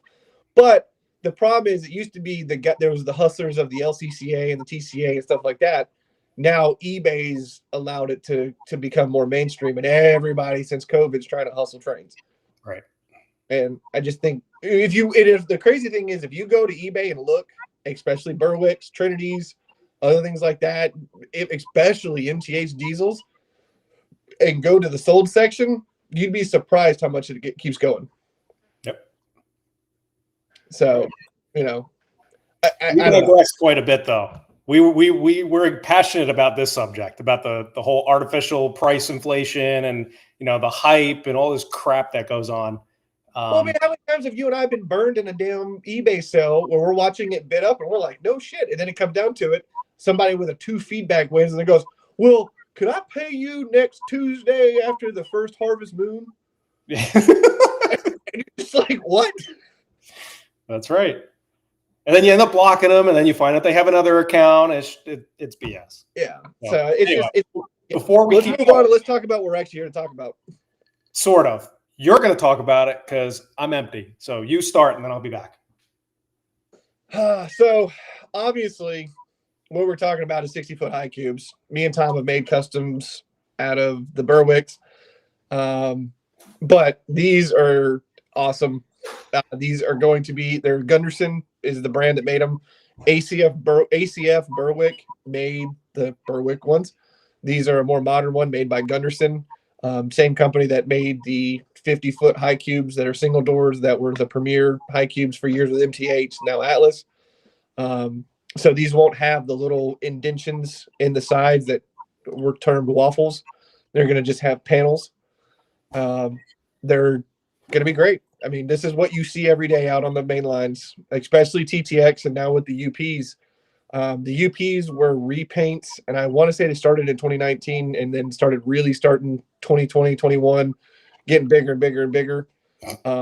I see those all the time through Charlotte on NS. So they really do kind of blend in great with TTX. So that's going to be something really cool to have. The CSX ones I'm kind of interested in. The only gripe I will have, and I know Tom is in agreement with me on this, is the NOKL. Actually, where is that car? Actually, right here. They did these, and it's the 50-foot cars and the patching work. Great idea. I think it's a wonderful idea. However, the issue is not each car is the same. Every road number got the exact same patching. Well, just like anything in nature, no two things are alike. So that's my only gripe with the NOKL is you're going to have all these different road numbers, 4 different ones, but you're going to have the exact same patching. I get it from a manufacturing standpoint, but let me look at the twofold here. As a manufacturer, I understand it. It's the simplicity of manufacturing, the ease of production. For most people, they're not going to notice. They're going to be like, hell yeah, factory patched. I ain't got to take the time to do the work, blah, blah, blah, blah, blah. I get it. For the modelers, we're looking at it going, well, that's pretty neat, but they're all the same. So then you're going to have to figure out, do I repatch it? Do I try to add patching? Do I graffiti on it? Do I do this? Do I do that? And try to change it to where they're not all identical. Only gripe I've got is I wish they would take just a little bit more effort and each car would be slightly different just to not make them so similar. But I understand why they do it. I'm not, wholesale hating. I think that's a thing they could take just a little bit more effort on. Yeah, and I want to build on that, right? So, if we're looking at the NOKL, they have that, kind of vertical type patch that goes all the way up to the roof. You and I, I think I screen shared it or we were talking, I don't remember, but we were looking up the car numbers. And I don't think we found any of the car numbers that actually had that vertical stripe. Not saying it doesn't exist because there were some that didn't, populate railroad picture archives. But, I doubt, especially on the 2 that we did find, they didn't have those vertical stripes, right? Yeah. In our world, we could always work around that. We could, patch that entire area and make it, maybe a little bit more fancy, kind of like the gray boxcar where it kind of comes up and down a little bit more. But again, it's that extra bit of work that you're hoping to not have to do when you buy one of these cars. But I got to admit, we could be highly critical of this stuff. I'm just happy that they're doing it. They're listening. That's my point. My only gripe was if they could just take a little bit more effort, but I'm happy and understanding why it is the way it is. Exactly. And again, it's healthy criticism, right? Personally, if I were a product manager at Atlas, I probably would have only done 2 car numbers of these, and that would have been fine. And of the people that are also getting these cars, I haven't heard anybody say that they're going to go for 4 car numbers. To be fair, they're kind of a boring car. And yeah, you're going to have more of those boring cars in a consist, but you're probably going to see more of the AOKs or hell, even just blank NS or I'm sure that they're going to do the patched out brown T boxes in the future. Things along those lines that kind of bring some variation to just a boring brown box car. But I'd be curious to see how these sell. Obviously, they're going to sell good in general just because they're the next 60-foot not Berwick car. But I'm curious how many people actually are going to go ahead and pre-order all 4. I mean, let's be honest. Thinking about it, but I think I'm probably just going to go to 2. If you see a train going by today, I've seen a string of box cars come rolling into Charlotte on NS. It is TTX high cube after TTX high cube after TTX high cube with a blue GATX sprinkled in and then a UP repaint sprinkled in. You don't see a lot of NOKLs. You don't see a lot of BNSF swooshes. I mean, they're out there, but you're not going to see a string of 6 of them in a line. Right.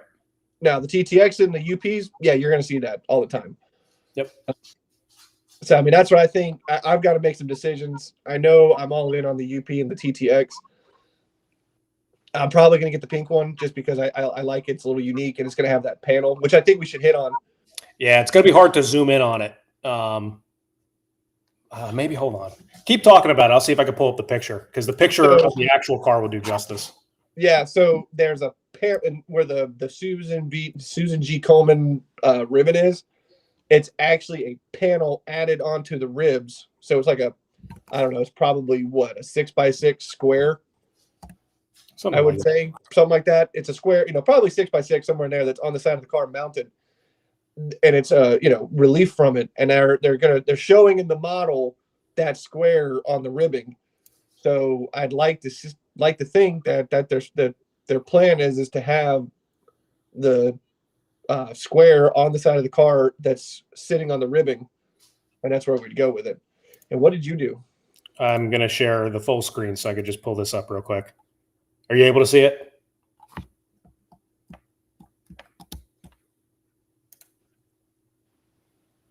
Uh-oh. Can you see it, Troy? Yeah, no, I can see it. I didn't hear anything. But you can see that the plate here is what we're talking about. It's hard to see in the catalog per se, but there is going to be a separate plate from the looks of it. And if you zoom in on the PDF, you'll see that they have like a dedicated box for that. So that'll be pretty cool. I hope they actually do follow through with that. But as you can see, it looks like that the rendering is going for more of that fresh paint.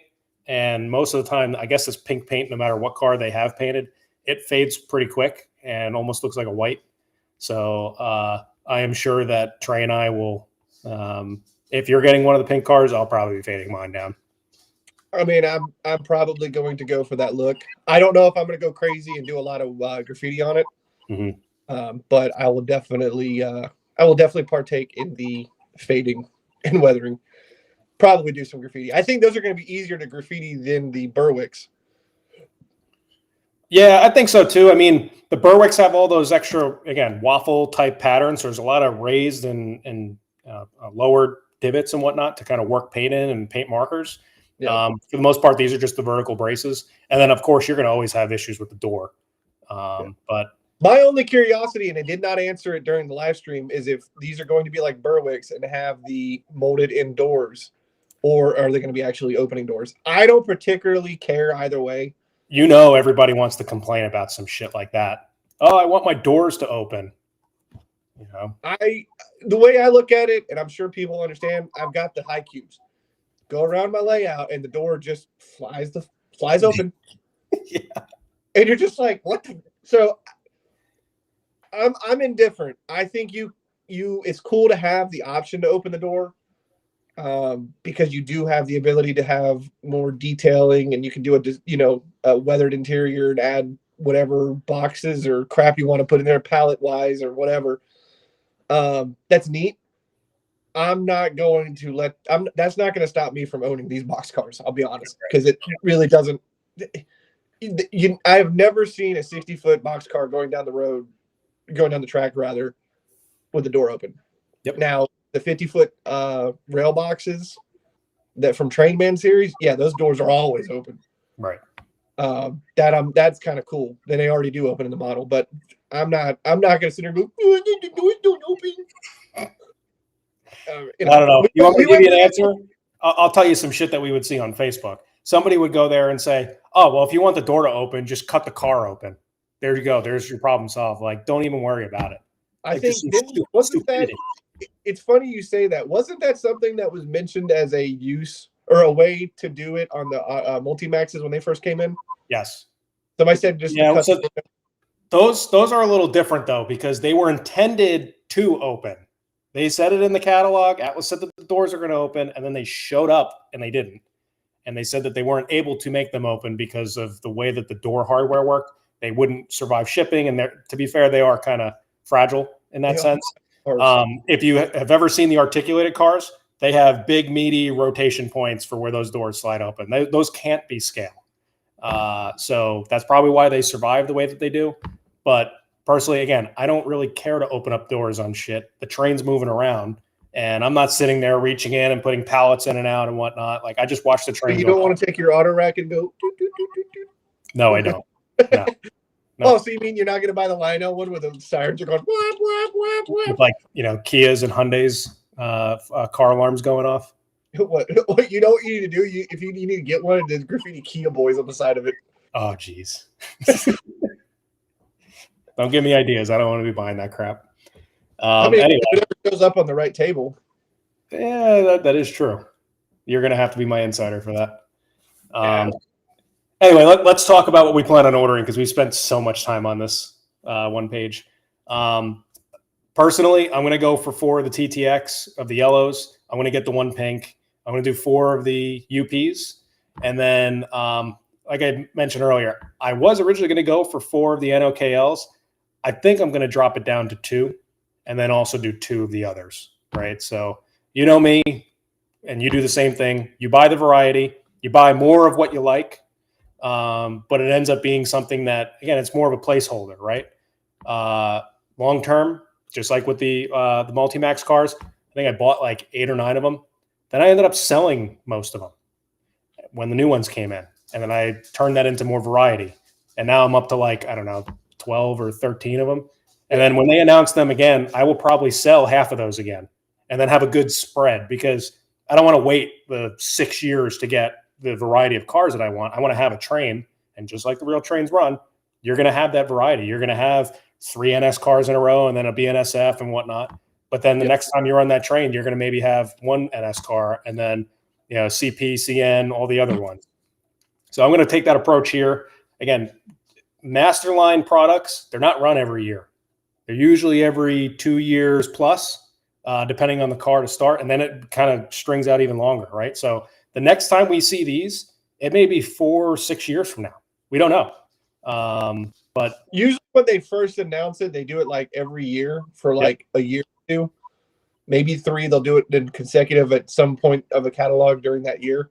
Yep. And then it's like every 3 years, and then once after it's like the second or third time it's been run, it's damn near 5-6 years until they'll do it again. So that's like with the Berwicks. This last time they did it, they probably won't do Berwicks again until 2032 or 2033. Yep, it's true. So, or again, people seem to think that these are Berwicks, and they may just say we're tired of hearing that these are Berwicks, and we're just going to do the Berwick run and sell more of those. We don't know. Which I would be. Yeah, let's not go over that. I think I'm going to be in the similar boat as you as far as ordering.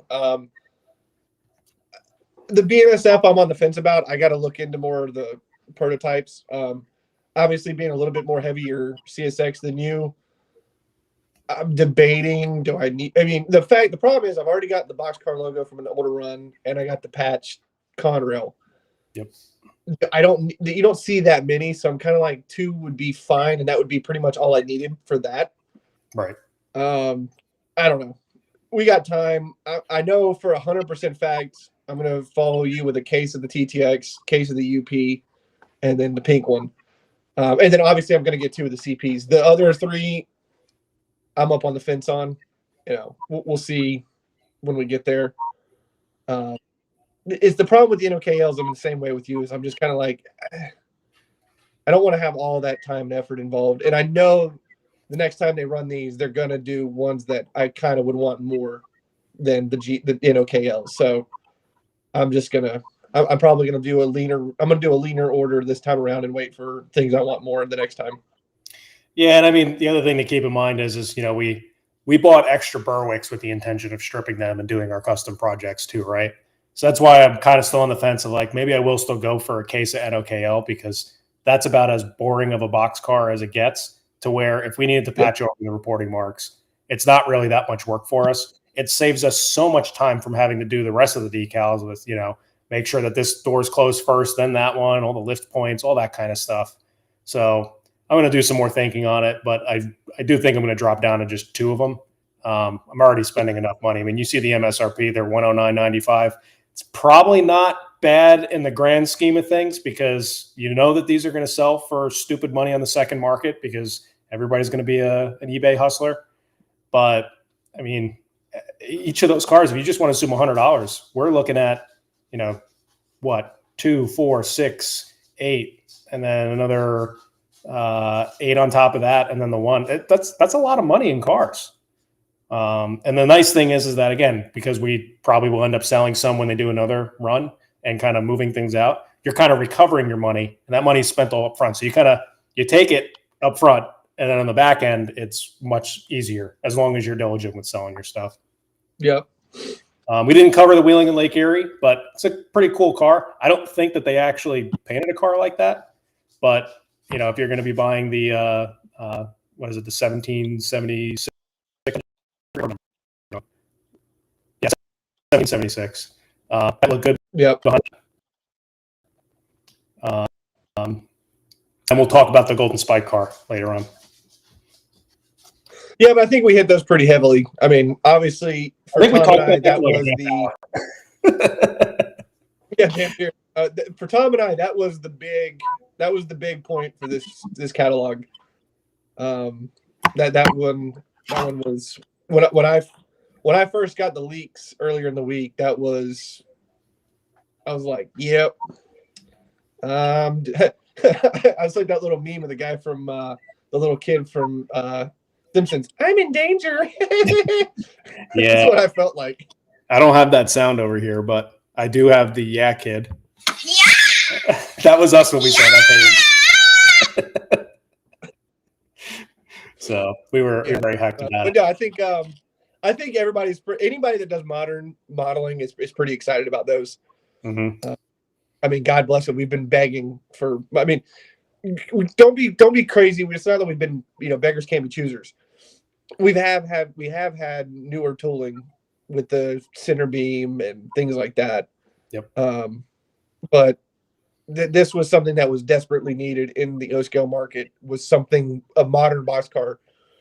The 89-foot boxcars from Lionel, they're ancient. Yep. They're old cars. This is the newest boxcar that's out there.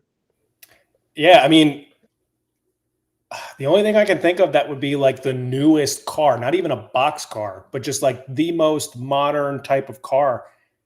I other than the Trinity tank cars, I would assume that it's probably the Lionel Milgons, right? There's not really too much that's like current day, fresh off the factory line, ready to roll. Right? That's not O-scale. We love recycling the same 70s, 80s, 90s garbage that's been done a million times and just paying more every time. I want to say it's got to be the Milgons. Yeah. So we got to get and the E44s, I guess you can consider that the engines, but for cars, I think that is the most modern car. Yeah, I mean the Milgons are early 2000s, I want to say. Yep. The Trinity hoppers are mid 90s. Yep. Trinity tank cars are late 90s. Well, the 25,500 gallon ones are late 90s, early 2000s. Right. So those three are all about the same newest car. And these, I mean, aren't these Gundersons late 90s, early 2000s too? Yeah, I think according to the description, they were early 2000s, original 2003 Gunderson prototype. So yeah, even these, what you're going to notice is, and I don't know, you could probably fact check me some other time, but a quick Google search was that Gunderson is, they're built on the West Coast. They were absorbed under Greenbrier. So that's why you have some of the similarity in the car design. But technically you would have a Greenbrier car that's going to be your newer design. Technically what belongs in that Ferromex car. You're also going to have Trinity box cars. Trinity makes box cars too. So, but they're so close. That's what I mentioned earlier. They're so close. Yep. The O-scale market, God bless it. We're thinking these are Berwicks. They're not going to be retired when they actually make them. Yeah, and they're not going to see the difference between Gunderson, Greenbrier, or Trinity. Yep. There's differences. God, I tell you, I can look at them and tell you, but that's me. Right. But they're not noticeable differences. Yep. But you want to start talking about the Evans? I got to go get a top off. Sure. So what we got here, Master Evans double plug door box car. This is not new tooling. They have done these plenty of times, but I mean, in general, they're pretty detailed cars. They're definitely not something that's more modern. I would say probably 70s up through 80s. Looks like that they say here 60s through early 70s, but a lot of them became leaser cars. Believe it or not, it looks like the ICG got patched out. There's a black patch out on it. I know that I patched out a Ralston Purina car that they've done in the past to Chicago Northwestern. So they did have extended life, but these are pretty much, maybe earlier in their use. What we have here, again, ICG, the Cypress. Fred's going to probably get some of these Tropicana cars with the early logo. So those are pretty cool. The Quinault Pacific, Wix Agriculture, Virginia Central, and just regular USLX for plywood marketing. I think they have done this car before. It looks like they did identify it as new road numbers.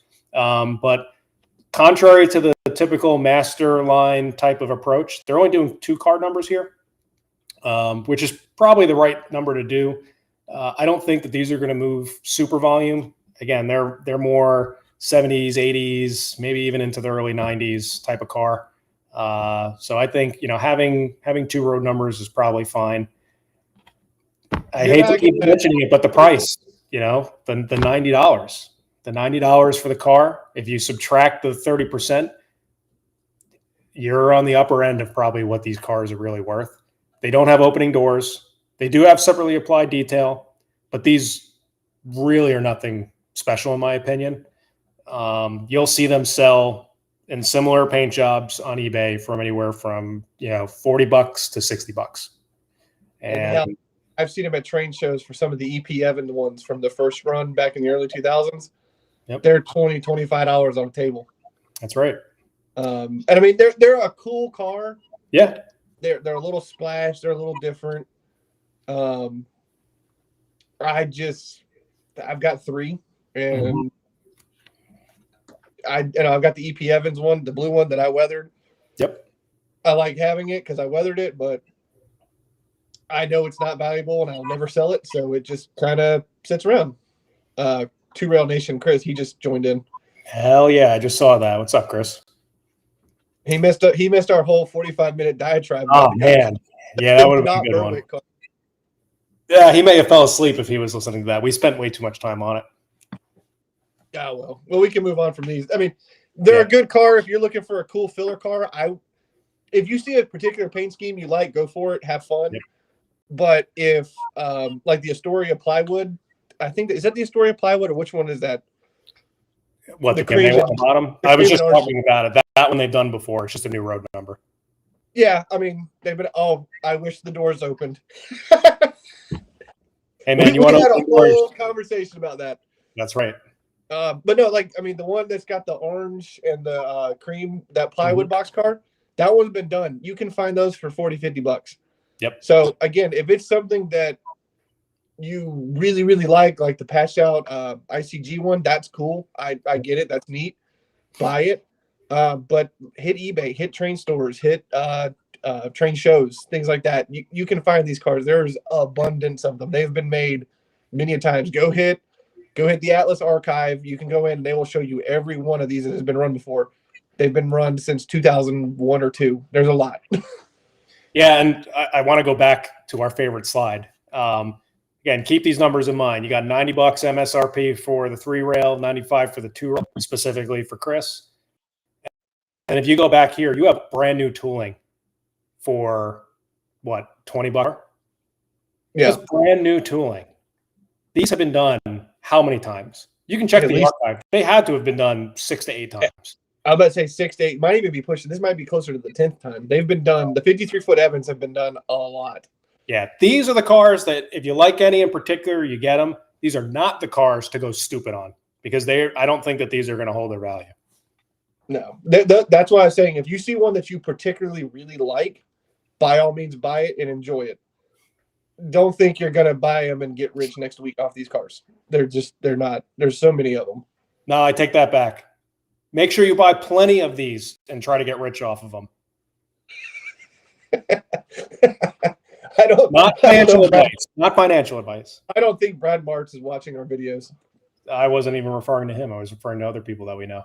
Anyway, moving on. The 11,000-gallon tank cars. These have been done before. They're actually pretty detailed cars. They're neat little cars. I have, what is it? Mine's the Atlantic Fuel or something like that. Yeah. but more of a steam era car. If you're a steam era guy, these are very nice tank cars. Trey, you could probably speak more to this. I don't know if these would be like the nicest of the steam era tank cars that have been released, but it's master line. It's going to be detailed. They're the larger ones. These would have lasted into the 70s. Really? Okay. I've seen the 11,000 gallon tank cars when I was doing some research and studying on the Southern stuff. But as far as like, Atlas has got the 8,000 gallon tank cars. They've got this one. Lionel's got an 8,000 gallon tank car that's pretty detailed. They're all pretty comparable. I think, again, same thing we said about the Evans. These have been done several times. There's a lot of them out there. Yep. I mean, even on eBay, I don't think I've ever seen these go for more than the $59, $69. So I think, again, it's if you see something that you really, really, really, really, really like, by all means get it. If not, I mean, if you're going after you just want the plain black one, there's a lot of them out there. Right. So, I mean, again, you just make your own discretion. You know, I'm not going to sit here and be like, you better buy them. You know, there's a lot. No, you got to buy them before everybody buys them up, and you're going to pay more in the secondary market. Yeah, I'm sure. You've said that how many times tonight? But yeah, like we were saying, these have been done a few times now. They're nice, but probably not really much up my alley for that price at least.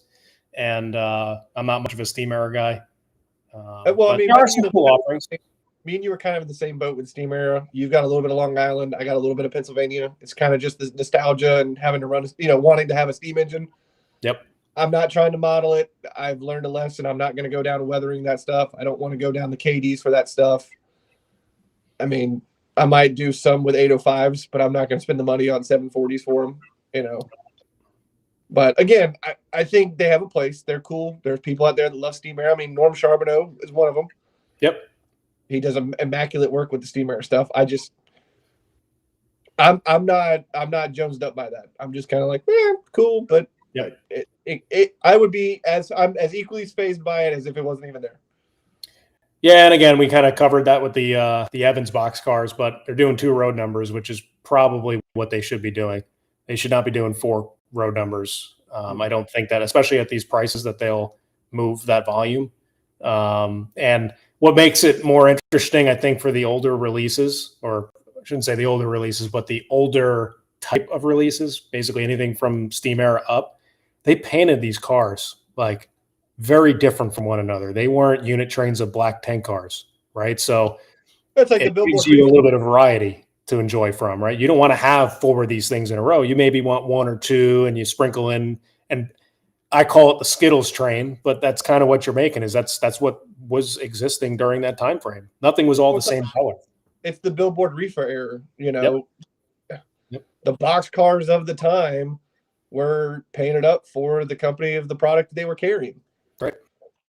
So, nowadays even railroads don't have, you don't see a lot of NS box cars or NS flat cars. Everything is an OKL, AOK, FURX, TTX, all that stuff. I mean, that's why you can have, I think, the volume there for the modern stuff is because you need it if you're trying to model it. Agreed. But what was after these? I think we can move on from that. I think we're done with cars other than the Golden Spike, but this is actually kind of cool. And as someone that buys trains that has no train layout, I know I'm making the right decision by not getting any of these, but I'm also like, at some point I'm going to have a layout and I model modern stuff. Do I start buying these pieces, right? I don't need 10 of them, only 1 or 2, maybe 3, and just toss them on the main line whenever I do get ready to build a layout and just have them on standby. But as you see, the Bragg yellow circle, these are new. These are not been done before. And my understanding is that a lot of people were asking for them. And I'm kind of glad because I never paid attention to this side of the catalog, being that I don't have a layout. But I guess there was never really any modern type of signal system that Atlas offered. So they listened, they acted on it, and here we have a more modern type of hooded signal system. So I'm used to seeing these on the FEC main line, bright line down here. You see them I'm drawing a all blank. the What's NS that? main. It's all over on the NS main lines. So, if you're a modern modeler and you have a layout, these are really the signals that you're going to want. Unless you're going for that nostalgic, like you're on like in my case, Long Island Railroad or, anything that's Pennsylvania Railroad where you want the typical circle head, kind of for that transition as they probably start replacing them. But these are cool. They look nice. I kind of wish they were lit up a little bit so you knew what colors they were. But It'd probably be red, yellow, green, I would think. I would think, but I also don't know. I'm not a signal expert, and Tom Sirico could probably tell us. But I would assume that these have multiple colors on some of them that mean different things. I'm not an expert on that, but is the top one always like a stoplight, like green, or opposite of a stoplight, like green, yellow, red, or are they red, yellow, green? Like I don't know any of that, and it doesn't seem to be very clear from this. So that may be a little bit of a surprise, but knowing Atlas, they probably will do it correct and accurate to how these would be. But one thing I had to figure out was they have the double head and they have left hand and right hand. I'm like, what's the difference? They look the same to me, except that they position the picture a little bit differently. So if you could see between these two, what they're referring to is the ladder climbing up. But instead of taking it at the opposite angle to show that the ladder is on, the left-hand side, they kind of put it at like a semi-different angle. I don't know how to describe it. I think it would be based off where would the ladder be positioned in relation to the terrain and the topography of where that track is. Right. Because I've seen it where, you don't want to have guys climbing up a ladder right on the track.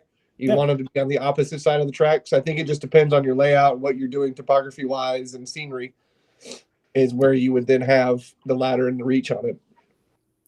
Right. And what's also kind of cool about this is that if you see these guys down here on the right corner, they also have just the head.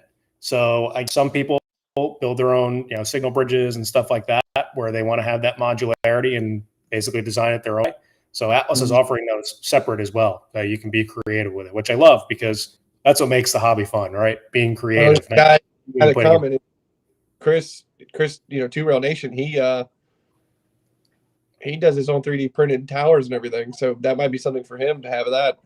Yeah, Chris, if you're still watching, I'm assuming you've already looked through this catalog, but I'm curious if you're getting any of these. Yeah, another guy, Big Rich's train comment or poster said, "Still going? What's up?" And I said, "Yeah, we're still going. 2 hours into it almost, but this is kind of wild. We are getting closer to the end, though. So, I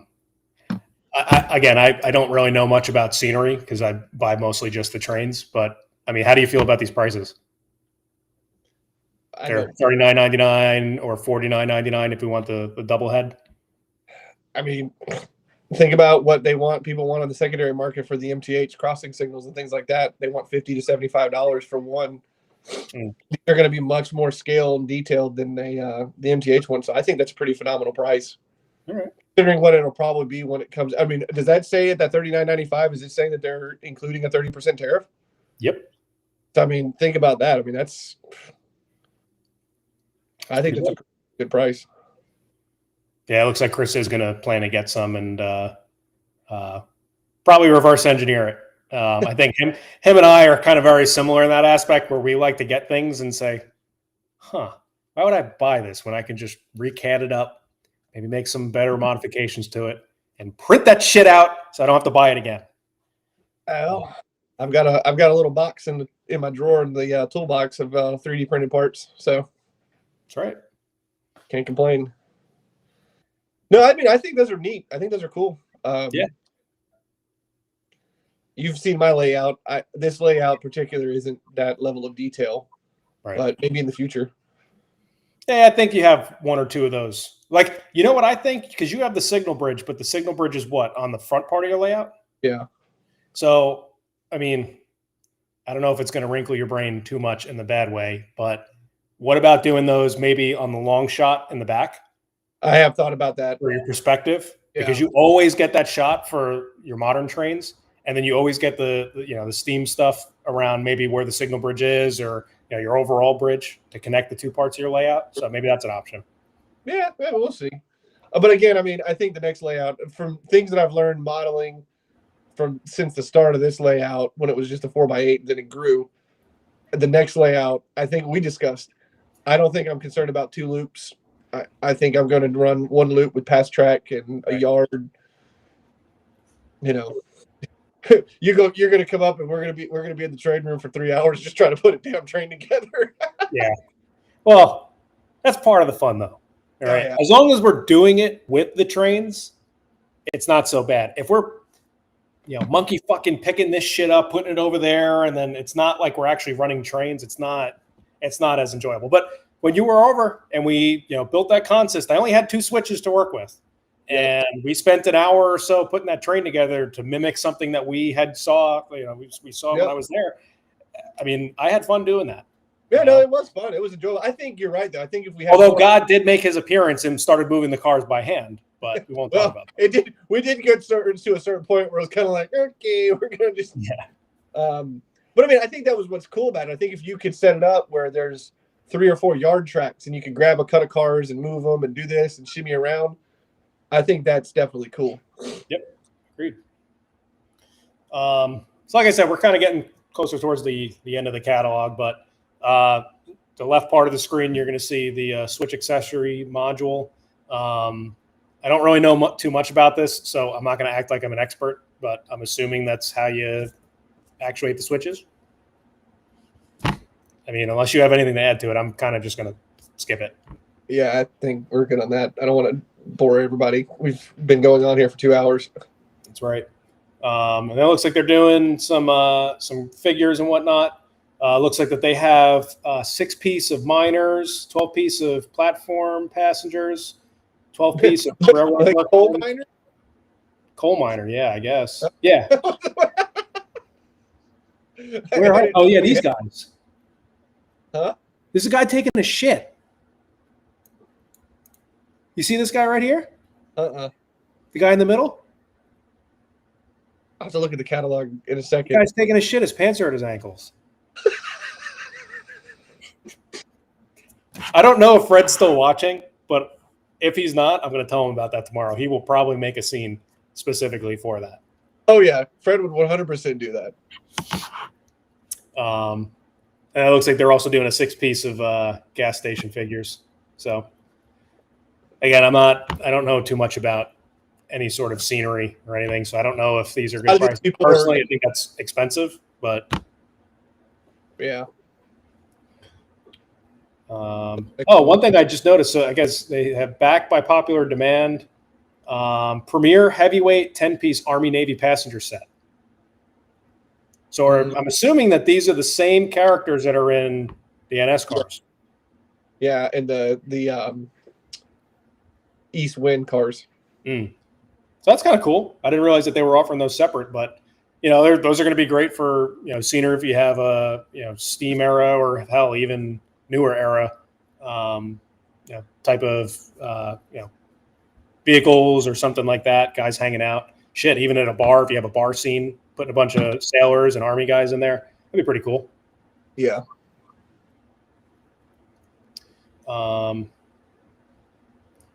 Delaware and Hudson said, "I think he is Tom." I'm assuming he refers to the guy taking a shit. So, it's got to be. Yeah. I think that guy's taking. I kind of want that now.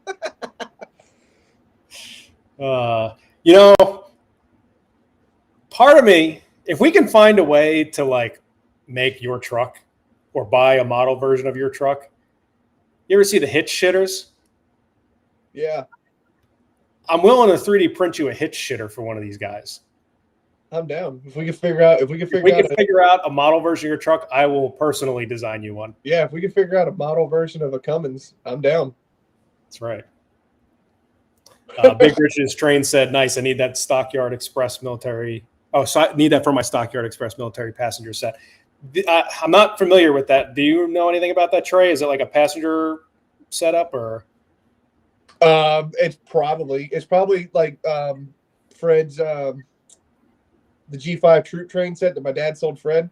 Probably similar okay. cars where it's the heavyweights that are the Army green that say U.S. Army on it and things like that. I would assume that's got to be what Right. it is. Got it. Somewhere in that realm. Yeah. Delaware and Hudson said it's Mike. I'm assuming that's Mike Cole. So if that's Mike Cole, good to see you, sir. Delaware and Hudson. Or I thought there was a guy. I don't know. I don't know if people buy their names on YouTube. You can either give a thumbs up or a thumbs down if that's you, Mike Cole. I'm assuming that's you.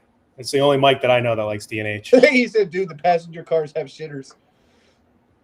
That is true. It is true. All right, we're getting to the good stuff now. Golden Spike Club. So I don't want to talk too much about it. There's benefits. You get some discounts on limited runs.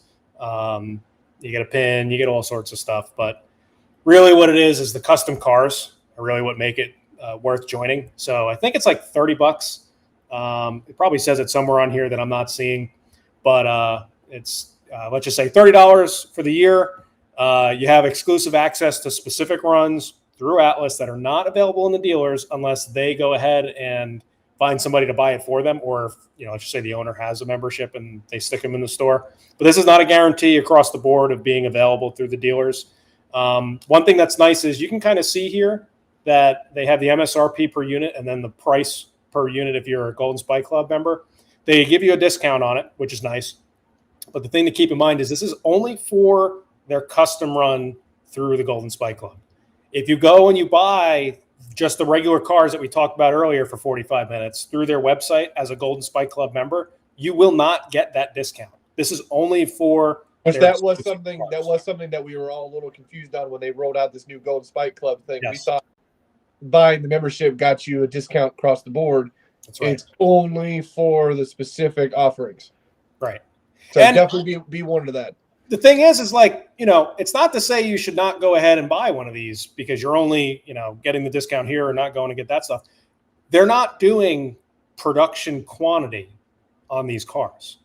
So I don't know the numbers for sure, but let's say that they're making 1,000 of those TTX box cars. They are not going to make 1,000 of these cars because they have an idea of how many members exist, and they may have some bumper stock if people buy more than one.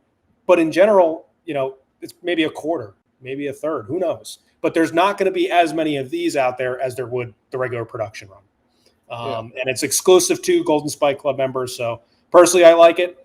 Another reason why I would go ahead and sign up for this is Atlas started doing, I don't know if it's like quarterly or whatnot, but they had a live stream where they kind of talked about things and you had the opportunity to voice things that you wanted to see from them or suggestions or feedback.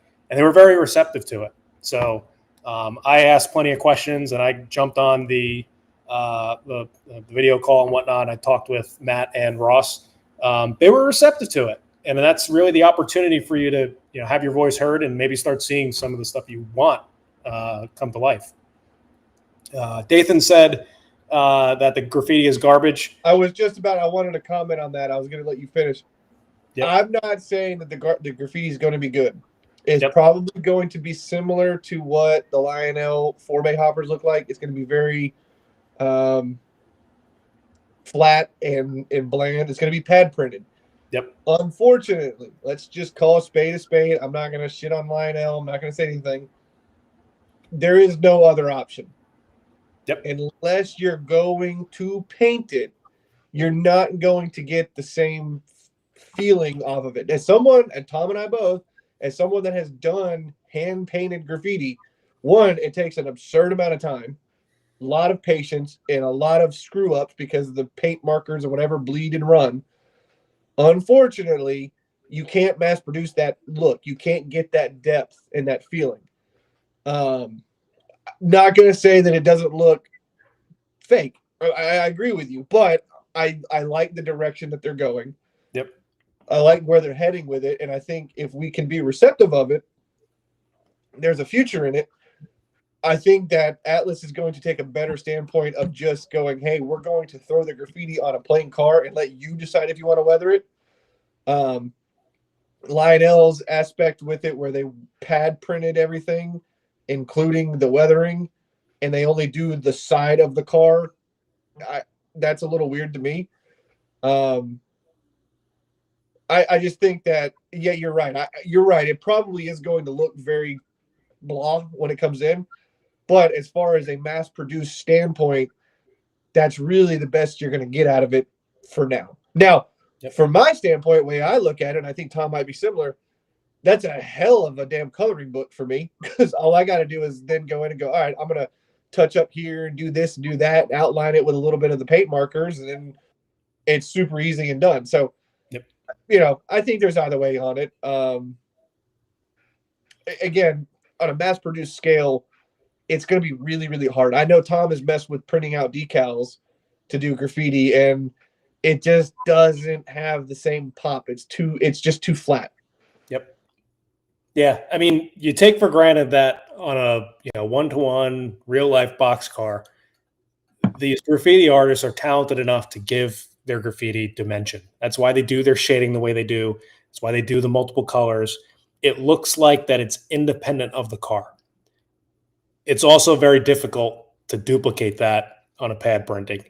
And I got to give Lionel credit for at least taking one of the earlier steps to somewhat, I don't want to call it accurate, but maybe more realistic is the better term. But it doesn't give the same depth as it. It looks like it's just like a sticker on the side of the car, which it's completely different. I'm going to take my gamble on this, right? I looked up this car number, and I know Atlas did a spin of the graffiti that is actually on the car, but there is actually like this camo look. They do have the little green army men on it. And it doesn't say thank a vet, happy Veterans Day. I think it probably has the graffiti artist name or something like that on it. But it's Atlas kind of taking that step and saying, listen, we know that it's not 100% accurate, but we're going to make it close enough to be accurate. But we also want to appeal to the guys that maybe are not graffiti fans. I'm reserving the word I want to use, but it starts with a B. Those guys despise graffiti. But this may appeal to them because they're also the generation that respects our troops. Yeah. So I got to, tip my hat to them. It's a great, I think it's a good balance, right? I'm going to take the gamble on this. If it doesn't look good, it's just another car for me to do what I got to do to make it look good. I mean, right? If anything, all you got to do is we'll just go down and basically just make a yellow line, mask it off, paint the whole damn bottom yellow, and go in and add the decals and reporting marks. Right. If anything, or we can go in and just touch up the graffiti and try to work with it the best you can. I mean, there's like the Trinity hopper I got. I won't say the name of it on the side, but you know what I'm talking about. No, just say it. Come on. We're a few drinks. The sluts hopper. And I went in and added to it, and it came out great. So, I think there's potential there. I wouldn't necessarily sleep on it. Yeah, I want to share the picture real quick of the actual car, and maybe it'll change some minds.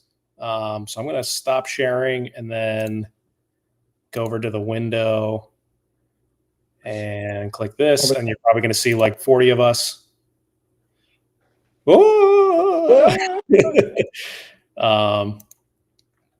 And we got to go to this one. So if I kind of zoom in, you can see that they actually did get the Army guys.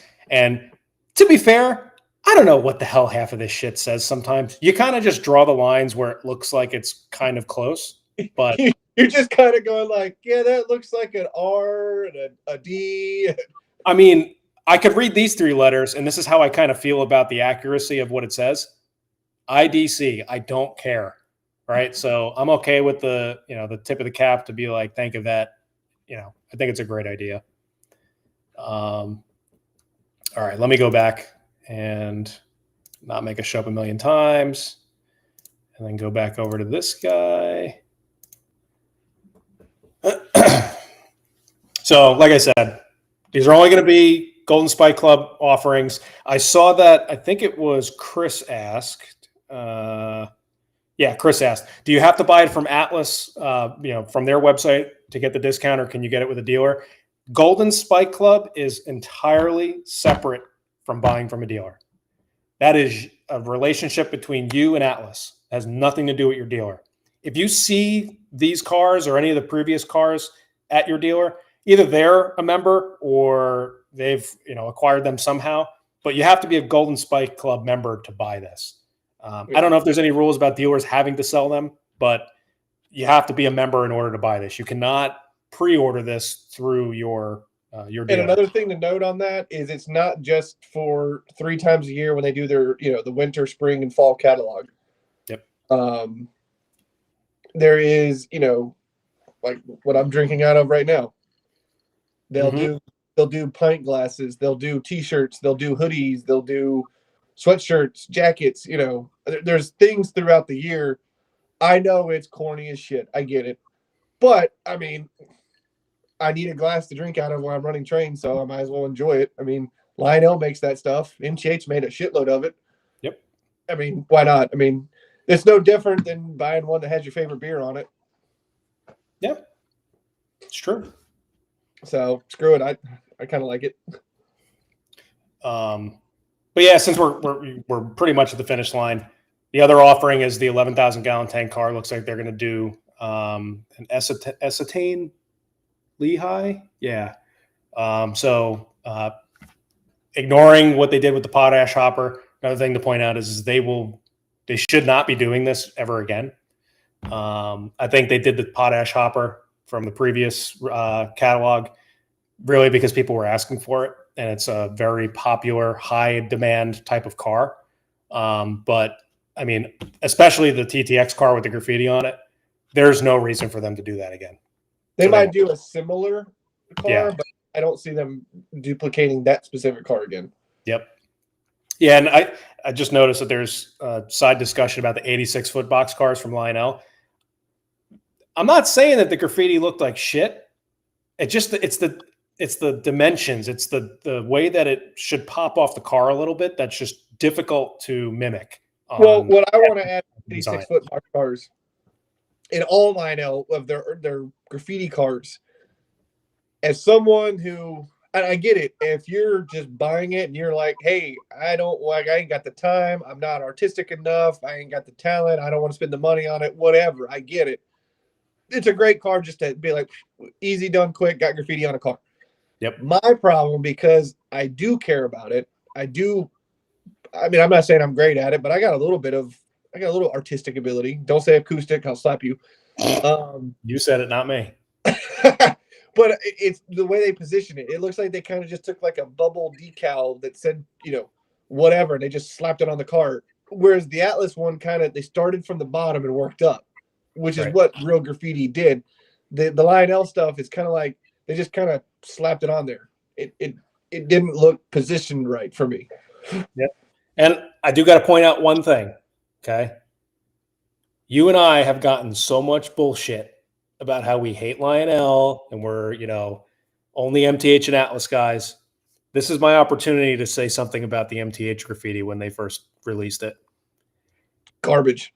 It looked like absolute shit. Microsoft Paint type of fuckery. Yeah, it was bad. When I see one of those the Penn Central hopper? Well, the Penn Central, the car. Oh, no, the Norfolk and Western, the Dozer fucking 3-bay. Dozer. Yeah. When I see those, I almost want to just put it out of its misery, buy it, and throw it in the garbage, right? I get the attempt. There's no real way of fixing those cars either. Correct. And the problem is like, I think MTH over time said, oh, graffiti doesn't sell. I think they need to look at it and say, maybe graffiti will sell if we invest in the time to do it more accurate, right? Not just put some bullshit. You're right. It looked like Microsoft Paint clip art just thrown against the damn car. Yes. And no real pattern. It was just like, we're going to throw one over here. We're going to patch out around it. We're going to throw one over here. Yep. And there was a lot of missed opportunities. You could look at like the decal manufacturers. I can go buy a full sheet of decals with more accurate graffiti on it than I would get from any of the manufacturers. That just tells me that the manufacturers aren't taking the time to invest into making that look, and so that way they can pad print that on. If they pad print something that's more accurate on it, I think it would be something that kind of gains more momentum, especially for the younger guys, because that's what we see, right? So close this one out because I got to yell at my dogs. Well, I mean, I do appreciate everyone that kind of stepped in here. I mean, we've consistently held about 7 to 9 people. Look, there's Yodi. Yeah. This is we- the we held- dog that's going to absorb my entire collection when I die. So, oh my God. Well, never mind. That's so wrong on so many levels. But I was gonna say is we kind of just did this on a whim. Everybody, there's a lot of big guys on YouTube that do catalog reviews, and it's kind of this idea that you're supposed to be totally okay with the crazy pricing and spend your money and keep the companies alive, and it's not really the right attitude. I think I understand it that things are getting more expensive, but you can't just sit here and be like, well, it is what it is. Just pay the exorbitant price and move on. You're never going to get it again. Right. I think there's things, if you really want it, definitely get it, enjoy it. But that's a little segue here where I'm going off of. We just wanted to do kind of a free form catalog review, kind of just go through it and shoot the shit and talk about it and have fun and, give our honest opinions on it, not trying to get sponsored here, not trying to get free stuff. We're just two dudes that like trains that are giving our honest opinions. So I do appreciate everybody that hung out. I mean, we averaged about 10 people the whole night, so that was pretty cool. Yeah, we blabbed a lot too. I guarantee you we'll have to fast forward this when we're done and see how long we spent on this 7550. It was definitely a minute. But that was the highlight. That was the highlight of the catalog. That was the highlight of the catalog, yeah.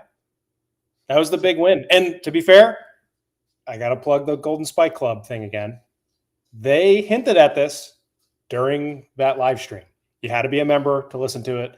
They didn't tell us directly, but they hinted at it. So there's another advantage of it. You get to buy stuff for cheaper. That's only available to you, not to the general public. You'll get other perks such as the 25% off of those cars in comparison to what the MSRP is. You'll get the access to the live streams. I actually just got my membership stuff 2 weeks ago. I got a cool little membership card, a pin, and then I ended up picking the beer glass, but they had a hat and I think a screwdriver with a light and stuff on it. There's supposed to be some sort of product suggestion portal where you can cast a vote for upcoming stuff. I haven't seen that, but I'll have to do more research. Maybe they posted it. Either way, for the $30, I would say that this is worth it more than Private Club at Trains with a Z. Because that's a monthly thing. That's $11 a month. So trains, this is $30 a year. Yes, correct. I mean, breaking that down. I mean, the way I look at it, I could spend $30 a night going and getting dinner. I could come up with, or if I went on a Sunday afternoon to go watch football with the guys, I can go spend more money on beer.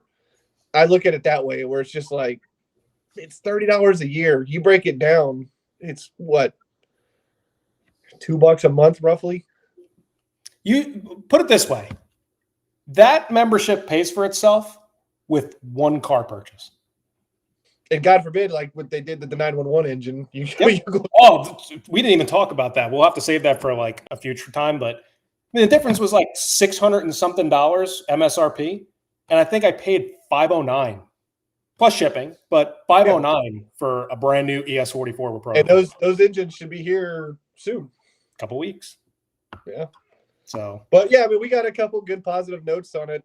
Mike Cole said, appreciate the honesty and how it should be. Dathan said that. Yep. So, again, we're not sponsored. I used to have a trains code. I don't have it anymore. That's a whole nother side story. I've talked about it in previous videos I've done. I'm not here for that. I'm just a dude that likes trains, Yeah, I think you got to look at how a lot of these guys in our hobby now have kind of turned it into a personality rather than just being regular people that enjoy the trains. And, you and me, we get a lot of fucking hate because we are honest and we spend our money and we have opinions on things. But That's the key thing. We spend our money. So we put our money where our mouth is, and we have our critiques, and you can choose to agree or disagree with it. But, just because we're not kissing ass or going to, a YouTuber's get together or anything like that, we're just regular guys in the hobby that apparently both have the same issue with spending too much money. And, we like to be honest about it. We also like having fun. We talked a lot of shit tonight, but we didn't name drop. We didn't, we're not trying to start beef, but like all we do is we buy shit. We say whether we like it or not. We do some stuff that's different, and somehow that upsets people. And I'll be honest, the reason why I know for me, and I know for you, because we've talked about it.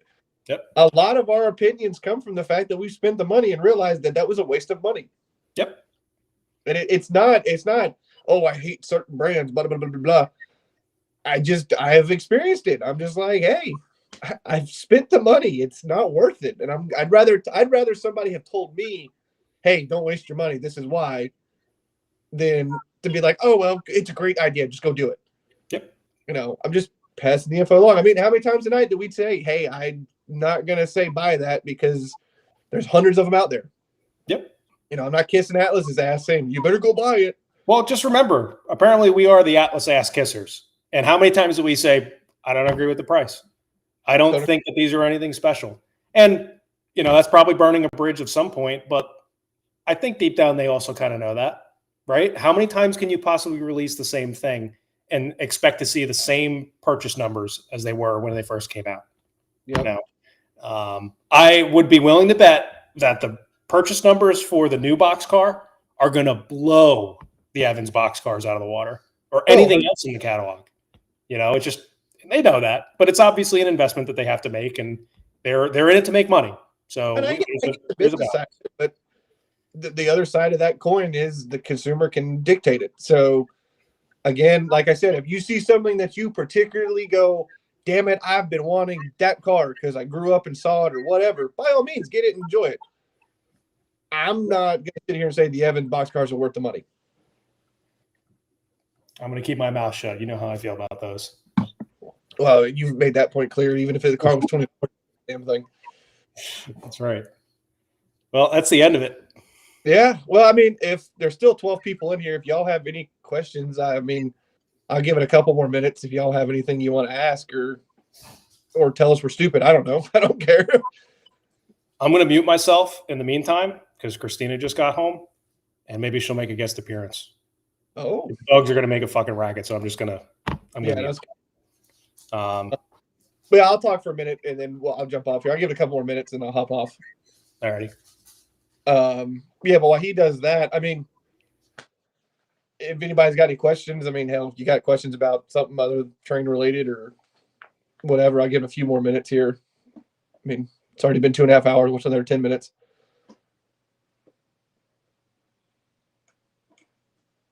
But I mean, overall, I think it was a decent catalog. They obviously are going to be pushing the Premier stuff pretty hard. And I get it. They've spent a lot of money from buying that from MTH. They need to produce it and get it out there to make some money back. But again, I think some of the pricing is a little obscure when you consider that a brand new tooling box car is $20 more than a 20-year-old box car. But is what it is. Appreciate it, Dathan. I've done some lives here and there. But this was the first review catalog thing. Maybe based off the positive feedback we've got, maybe Tom and I should do these more often. Or we'll do some other, with all the things we do with weathering and things like that, maybe we can do something. I will have to go look. You might be the only person that actually did something with the Trinity cars. So I will have to go do that.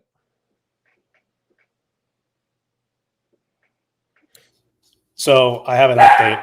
Oh my God, hold on. Well, we tried. I appreciate the I try my hardest to get into the detailing and things and weathering, but sometimes that's a rabbit hole that can get a little crazy. But honestly, I was just starting to dabble in it wanting to get a little bit more realistic and weathering about what Tom 4 years ago now.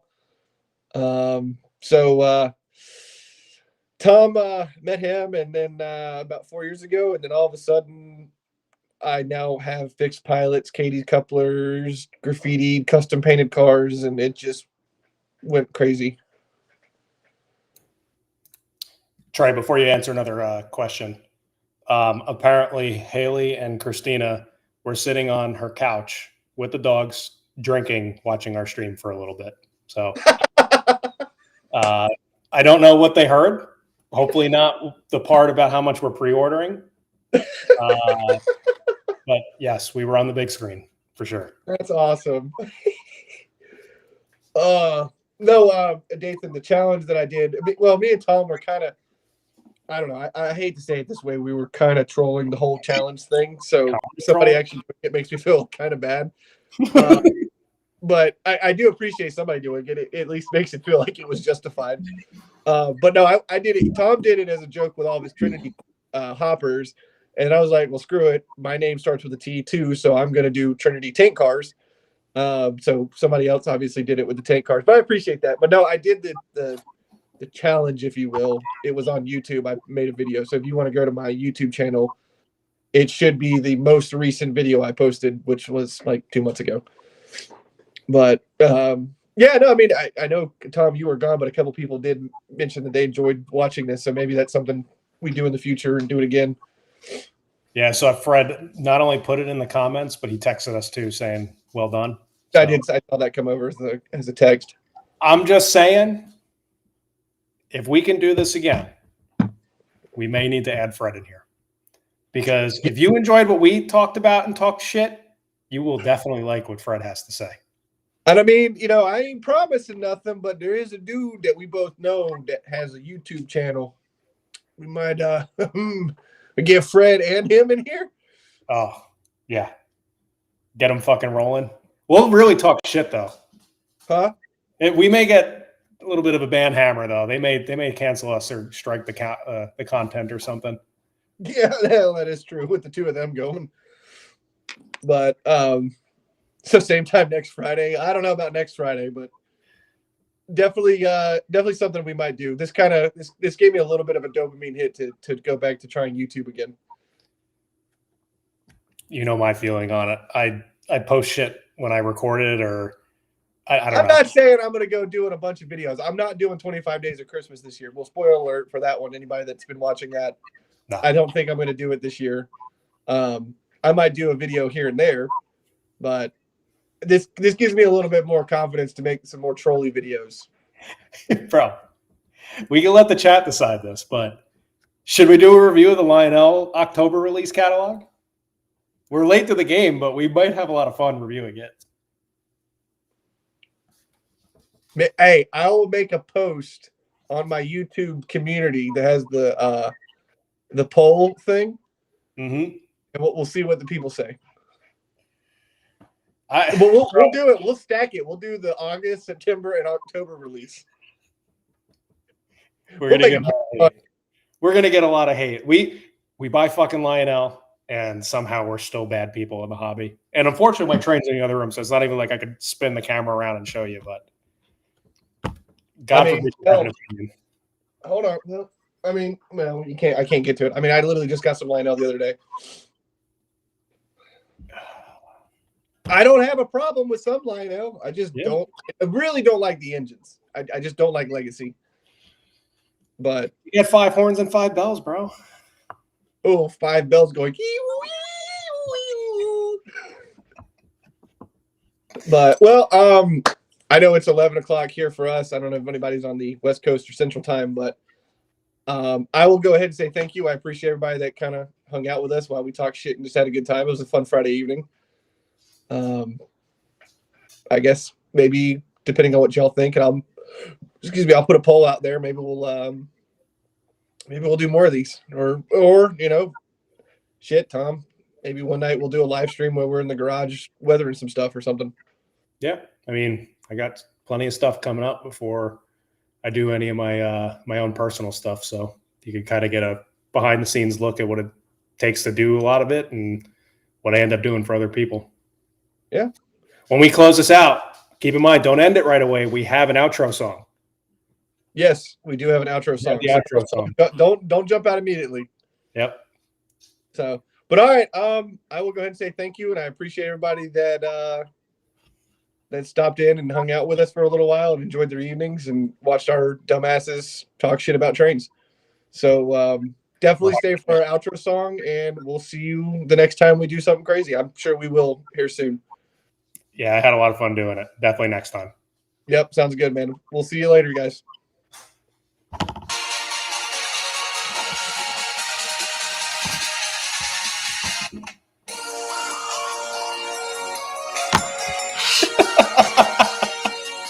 I gotta find more on this app, man. This was really clutch to find a lot of these like trolley sounds. All right. Hey, I'll shoot you a call here in a second. Y'all be good. Alrighty. See you guys.